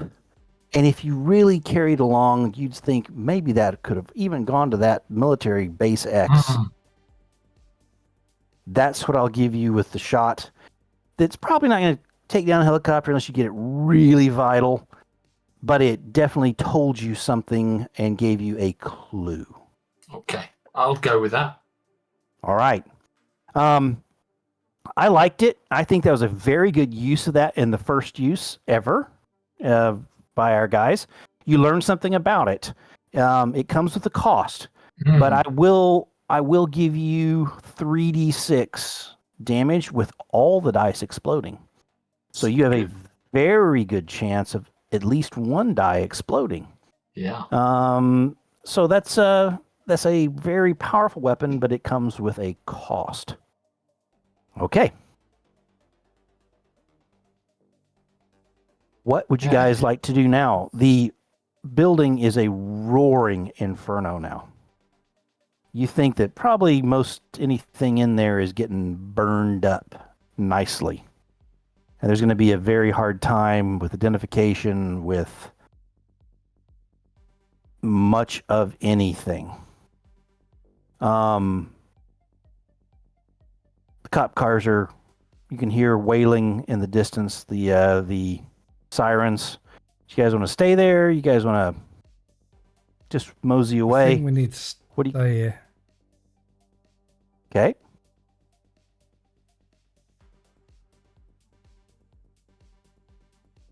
Then There's if not, you guys, there's not a lot of... Have you still got I'm gonna- Have you still got the rake on you, Fish? No, the needle. it's, when Andy said run, I basically used that to get into a sprinting kind of motion, and I left it in That's the good. building. Okay, That's so fair. we haven't got the needle that was in the end of that then. Okay. fair enough. I'm going to Okay. get on the phone, and I'm going to not necessarily hack into the school system, but I saw the woman. I know, and maybe she had a name on the white lab coat, but I'm going to try and find her. No. She did not have a name on the coat. Well, As we got you a good saw, look at her face, so... both of you, all of you guys got a very good look at her face. Even though it was in a rictus of pain and effort. Absolutely. So we can check out the faculty portraits Yes, pictures. absolutely. I You get can a see hit? cops. No, not on the face. It just sort of looking through, trying to see it. Not immediately. You think she's probably not faculty. Okay.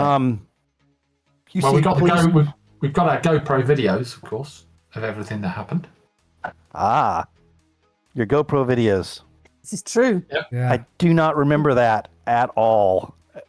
But we that's have established. We got fully We geared up. said. We got When we're fully geared geared up, up. we said we got always his turn hats on the on. GoPros. He's got everything on him. okay. We did. You make did. the point You of, did. Yeah. You did say that. Fully geared So up. I think you guys have some wonderful film. A lot of it's bouncy, a lot of it's in the dark, but GoPros are pretty darn, 4K type of cameras. Yeah. You might be thinking about how this goes down. You can see that there are cop cars that have pulled over. Well, we're going to wait for Alvarez. Well, Alvarez isn't here. It's just some other cops. Okay, so in that case, I think we should stay out the way for now. Yep. We'll wait for Alvarez. Okay, so where are you going to Message. just wait around No, the there message- because there's no other kids.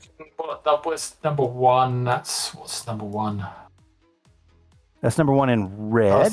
That's the aquatic center. Yeah, you guys want to just slip in there?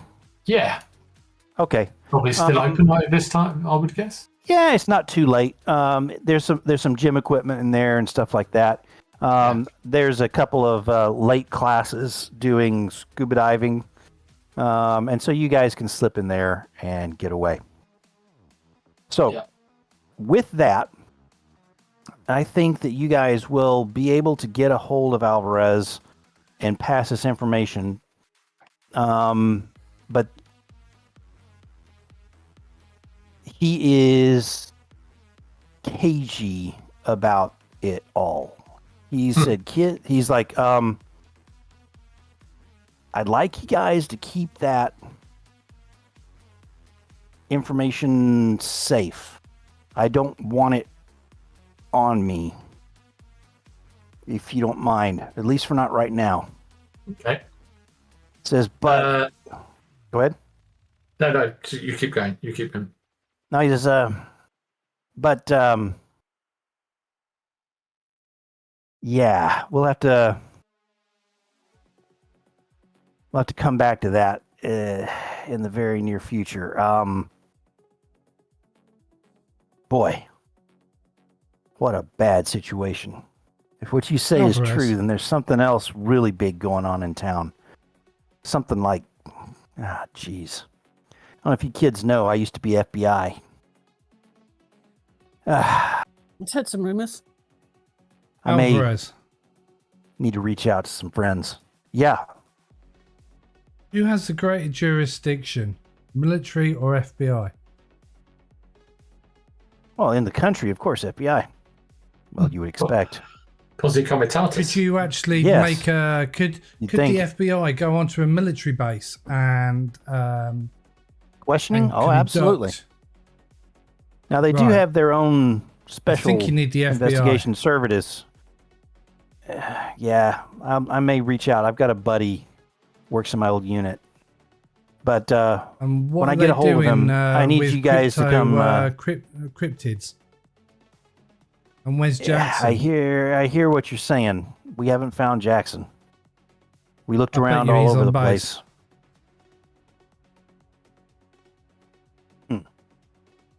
We'll give it a look. I bet he's on base. We'll give it a look. You kids, keep your heads down for now. I'll get back to you as soon as I've got us a chance to talk to somebody in the know. With that, let us move to a very important piece of this week that we have all saved all sorts of bennies for.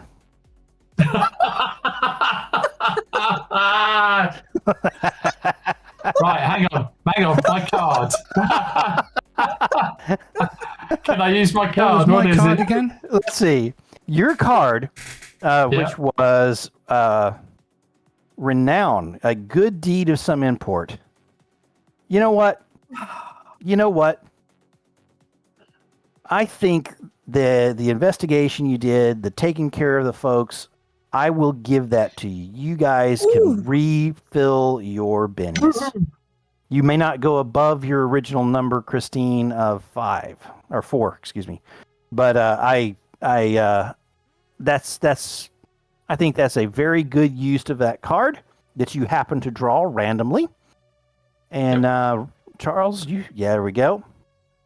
So let us get to what's my card do again? Your card, I just stuck them back in the pile. Valley, I think it was, wasn't it? It basically takes off any shaken. Yeah, rally, shaken, discard, shaken, stunned, distracted, and vulnerable. Yeah. So I can use that as well to release Andy from his fatigue. Doesn't say fatigue. Yeah. Well, no, it doesn't. But you guys are conditions. By tomorrow. It'll be gone. You guys are, but by the time you take your tests, you guys are not going to be in that situation. So exams, 25. I've got to get to the page. Sorry about that, because once again, I am operating with one hand tied behind my back because of how little time I had when I got home. Excuses. Yes.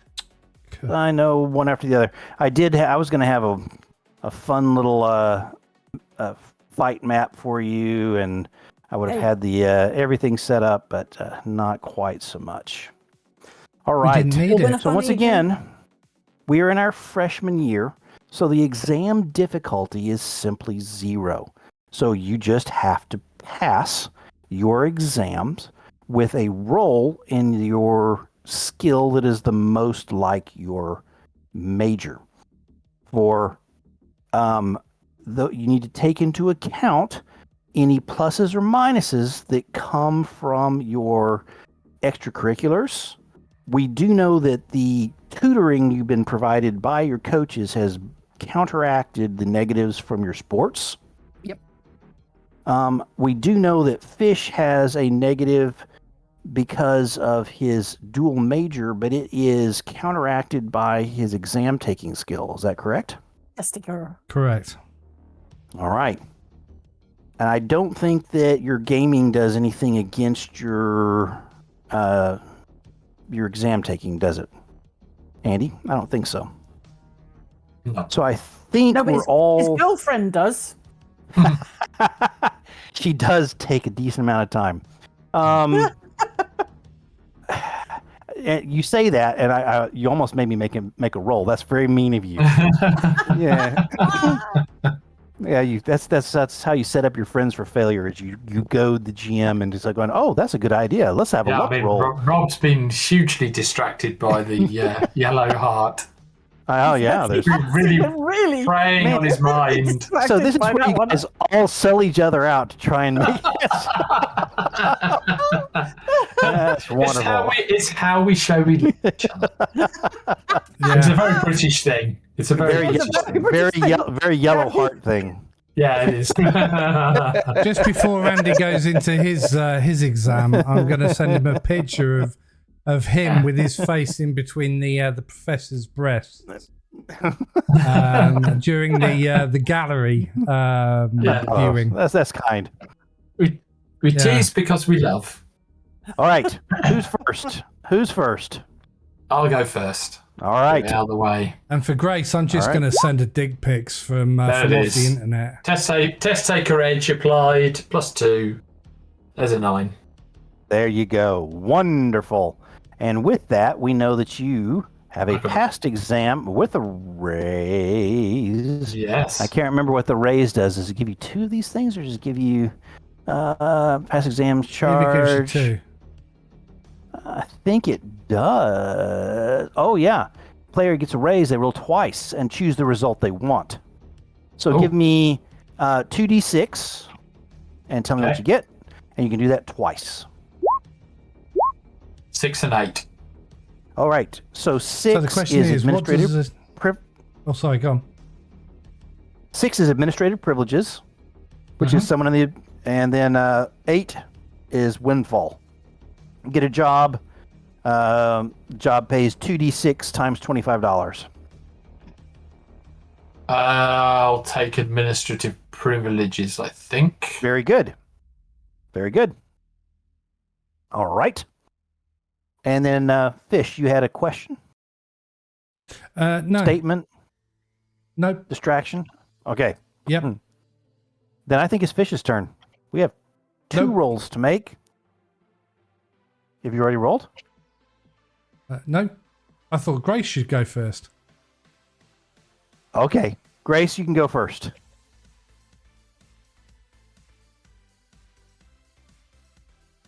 And we do know that...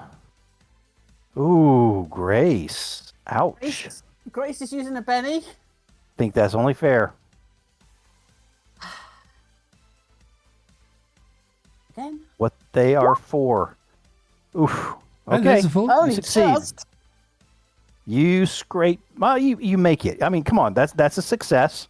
You have passed. You're doing fine. And I mean, we're not saying it's an A, but you got at least A's and B's across the board. And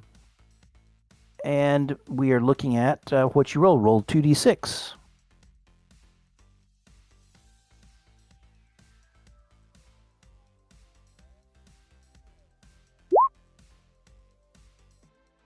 Or Nate. Windfall. All right. So we will have to work out your windfall. You need to remind me of that this coming year. Yep. All right. I shall Let do us that. move to fish. Oh, okay. Yes. Well, That's a you 4. passed the first one. You get Let's plus get this- 2, don't you? With your test taker? No, because I get a -2. No, that So it's he 0. gets Oh, -2 okay. for having a Sorry. double major, +2. I'm with you. But he has passed both of and them. I passed the second. Why are you So making you- academics rolls? Because it's academics. No, it's the skill that's closest to your major. So, what are your 2 majors again? It is Mechanical engineering and computer and robotics. computer science. Medicine. Okay. So No, computer science. it's the same role. It's Oh. a D10. Okay, we'll just take that then. But do I understand? mean, I'll yeah, roll that's how them. that. No, I'll roll them. No. to make it- No. I don't want you. We're not into double jeopardy. I think that you've passed, and you get a 2d6 roll. No, let me spend some Because- bennies. Come on. No. He's He got wants to roll Yeah. over. He wants Yep. the. We still have the last little things to clean up here before the end of the year. So let's Come on, let's come on. It won't get take this long. done. Look, there you go. 10. So that's a rollover. Mechanical engineering. What? No, it's not a rollover. No, It's a No, D10. sorry, it's a raise It's a race. and a normal. So I've got 1 raise and 1 normal. Okay, that's fine. Then what we will do is you spent your Benny, and How's that a raise? you get 2 rolls. Go ahead, 2d6 times twice. A raise is 4 points over the target number. Yes. Oh, okay. The Yeah, okay. success. Yeah. Go ahead. Come on, fish. No. So 2d6 twice That's the first. The is second. 5 so the And first five. one. Okay. and a 5. Okay. And So then he's got a for 5. this, do I do it for the second one as No. well? No, Nope. you've done it now. That's it. No, Oh, Two you don't get fives. you don't get extra benefits just because You can get the double you can major. choose. You can choose between them. 5 and 5. Yeah. Yeah. Would you rather have Which the one do you 5 want? or the 5? And you Yeah. do know that that's Um, administrative One's a privileges. sexy 5. One's a, Can one's I a have sexy the 5. first and one's a 5, blue please? rinse. Because that was a 3 Blue and a rinse 2. 5. I want to ignore Absolutely. the 1. Excellent. So you definitely have administrative privileges. You can write that down, and we will play that Yeah. as we go. Now, something that we did not get to this year that I would like to at least talk about before we finish up, because I personally did not lean into running it, was spring break. So there's about a week of holiday that comes up in the spring, Easter-ish time frame, that is a big deal in college culture, where they go off to many of these destinations that college kids go to get stupid. New Orleans. We're going to New Orleans. There is that if you want to. I think your fraternity has got a houseboat that they've picked out on Lake Powell. If you want to go do that, the rest of you can do as you choose. I think that the soccer team was going to do something together. I think they were going to go canoeing on the Illinois River or something like that. But I mean, you guys can choose what you want to do. And I would like to just sort of know, so we have it in our repertoire of knowledge of what you guys did on your first spring break. It can be together, it can be separate, doesn't really matter. It's just color and flavor right now of how you spent this week of college debauchery in the U.S. For Texas, go ahead. Sorry, there you go. You go. I was going to say, for Texas, they're reaching out around it. There's a lot of places people go. Yeah, I mean, New Orleans is a place. One of the big places is Padre Island. It is. You guys can Google it. It's a sort of party-ish destination down on the Gulf Coast. There's Myrtle Beach in the Carolinas. That's huge for the back east schools. Lake Powell, like you talked about, for a lot of the western schools. The giant lake. And there's lots of things like that. Most of them are that type of thing. Go ahead. You guys tell me what you want to do, and we'll make that part of the lore. And who knows, it may come back later on to be parts of the story. So we're going I know backwards what in Andy's time. going to do. Oh, Andy. What are you going to do, Andy? He's going to see if there's a Comic-Con going. He's going. Oh, wow. I think that sounds like a great idea. I think there's one in Houston. A massive Comic-Con that's going on roughly. I mean, they seem to happen every month. There's something. There's a con somewhere. Absolutely. So you will go to a massive Comic-Con, and that'll be phenomenal. What do we got? We got there's Pop Culture Con 2026, mid-March in Texas. Okay, where? Houston City Place Marriott. Well, here we go. There we go. Look at that. You even picked the right city. Yeah, just you like are that. Jinxing it. No, you went jinxy on us with that football. I was looking for something in Texas. And everything else, and now you're going jinxy on this too. Getting scary, isn't it? You're getting. There's Florida, DC, VA. VA is Virginia. Sorry. Okay. Florida, yeah, Pasadena. They're all over the place. You do have a little bit of extra cash. So if you wanted to go out of state for something, or if you wanted to splurge and go stay in the Marriott itself instead of some little dive somewhere nearby, I think that's easily within your reach. No, it's maybe Florida. That sounds nice. Okay. I think you can catch a EasyJet or something like that and get into Florida and $200-$300. And then I'd say probably for a total investment of about what you got for that scholarship, that will probably cover flight, hotel, food, frugally, but it probably is not going to cover all your purchases because you may come back with a suitcase stuffed with different things. But whatever the case, I think that that's a fair enough exchange that we can put that into the lore. And who knows? I think you met some friends out there, and we'll see if we can weave in some Comic-Con Florida friends somehow. Help me out with that, Christine, as we start writing some of this, as who knows how that may play out in the future. Because you're going to have other spring breaks that I'll plan out much better. I promise. Well, there's also, I mean, obviously there's a bit of a crossover fandom and, cryptozoologists and that kind of thing. Oh, absolutely. So he's going to get some research done. I mean, your Needler costume is like the belle of the ball. Slightly singed. Very good. Okay.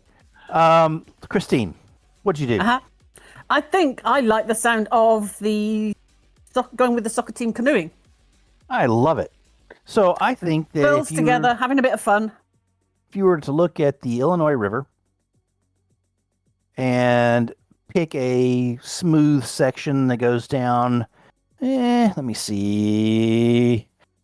Start thinking about what you're doing, Rob. And I'll just do this because I have forgotten exactly where it goes.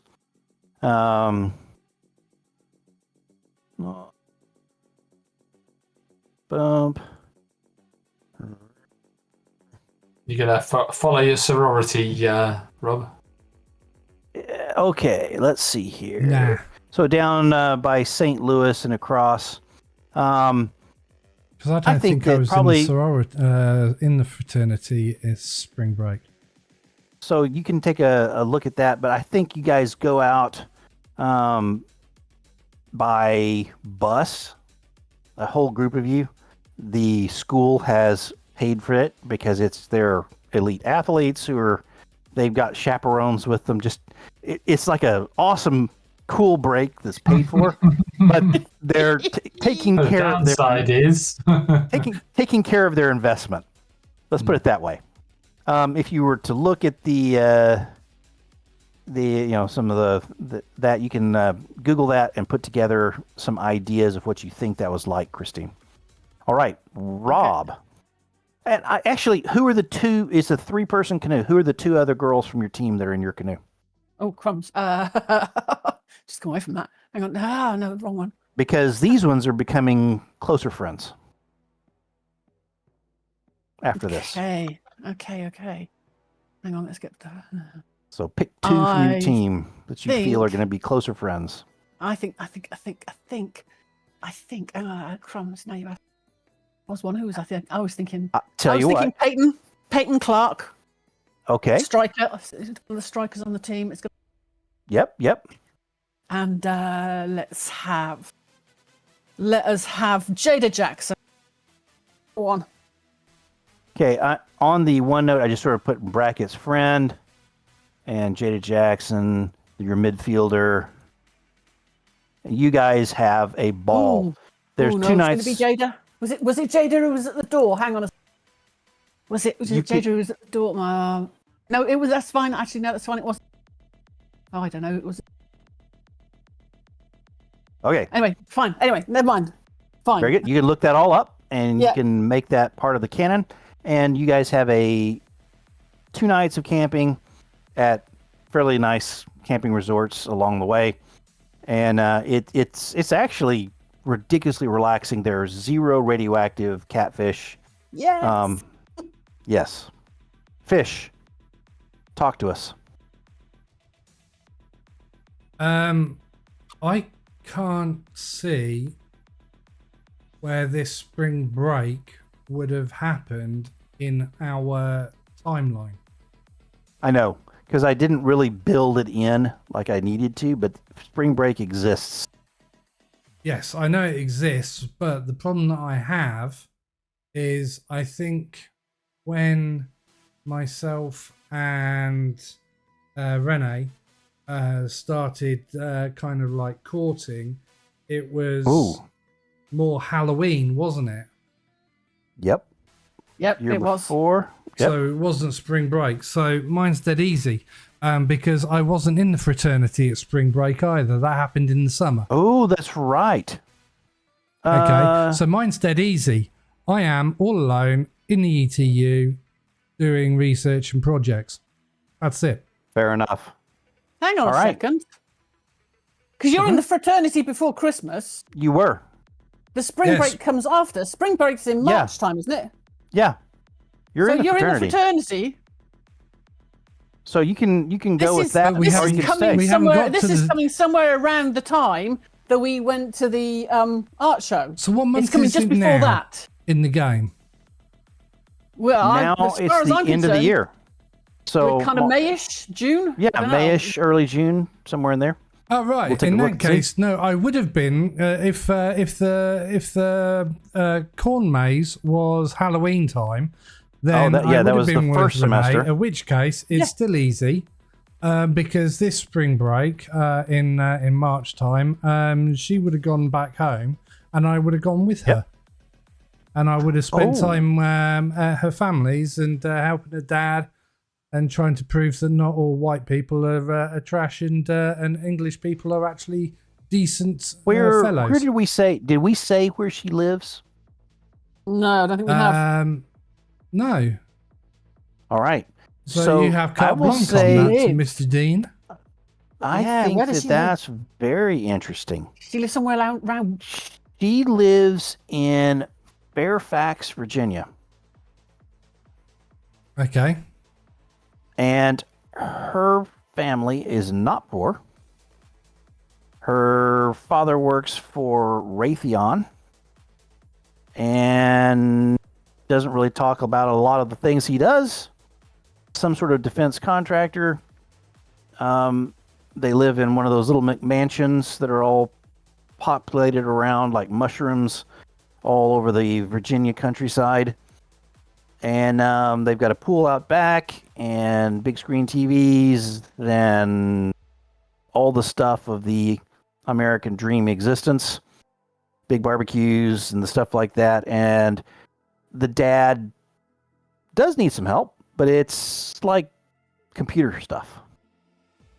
He's trying to set up his home Wi-Fi, and he's having problems with the size of the house and the number of routers or the number of repeaters he's got, and it's that type of thing. It's IP addresses, and it's not like lifting refrigerators and hoeing a back garden. I'm there. I'm doing it. In that time period, they drive you into town, and you guys get to see downtown DC, all the monuments and things like that. Air and Space Museum is by far your favorite. And of the two Air and Space Museums, the one that you like is the one out by Dulles Airport that has the space shuttle and the SR-71 Blackbird, the Enola Gay, and things like that in there. And it just stokes your brain to see all these old pieces of technology. Yeah, Rennie as well, because she's in my mechanical engineering course. Absolutely. So yeah. Her dad's an engineer. So yeah. Thrilled. So he's absolutely thrilled. He thinks you're a pretty cool guy by the end of this thing. Yeah. Excellent. They definitely do not.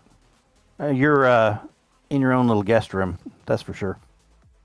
Oh yeah. I'm expecting squeaky floorboards all around the exits. Yeah. Yeah. There's a guard dog posted outside I the can door. help you fix those, Pops. Yeah. She has two little. The irritating thing is she has two little sisters that are like half her age, and so she's 18, about 9. She's got one about 9, and she's got one that's about 6. The love child of the the change in life, baby, and that one punches you in the nuts anytime you come around. Excellent. And thinks it's funny and goes running off. I think it's funny. It is funny. Oh yeah, it's just like, you got to be kidding me. And you're like watching this kid all the time because it lurks around. Jumps out from the bushes.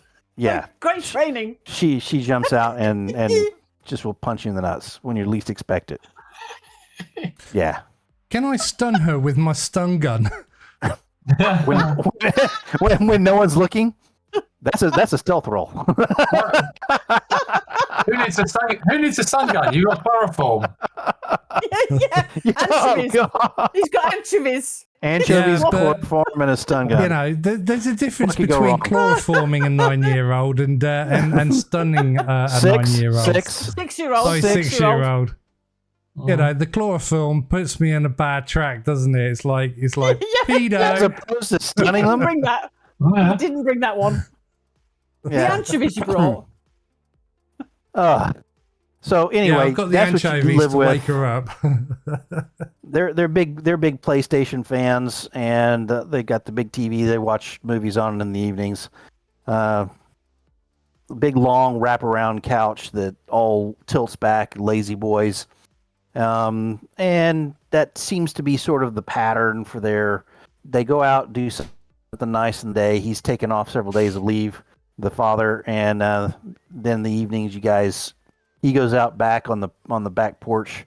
Big, beautiful back lawn. However, no matter where you are in the house, when you're in the middle of the house and it's all closed off, you don't hear the highway. But anytime you're outside of the house, there's no way that you can avoid hearing highway noise.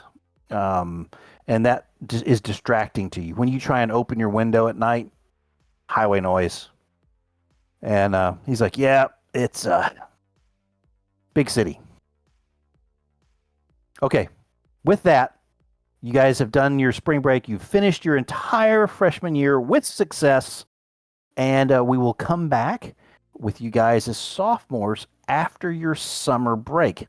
So when we come back next time, we will discuss, what did you guys do with your summers? Did you go home? Some of you have family in the UK. Some of you don't. Right now, Grace, yours are all here. What does your family do? Do they go off on the Great American Vacation and go driving across to the Grand Canyon? Or who knows? You guys think about what you do for your summer break. And we'll have our what did you do for your summer break essay when we come back. Hopefully not the I know what you did last summer. Yeah, exactly. All right. Well, I better let you guys go. And thank you so much for this wonderful freshman year that we have had together at East Texas University. Signing off. Bye, guys. Bye. See you We later. off, Rob? Yeah.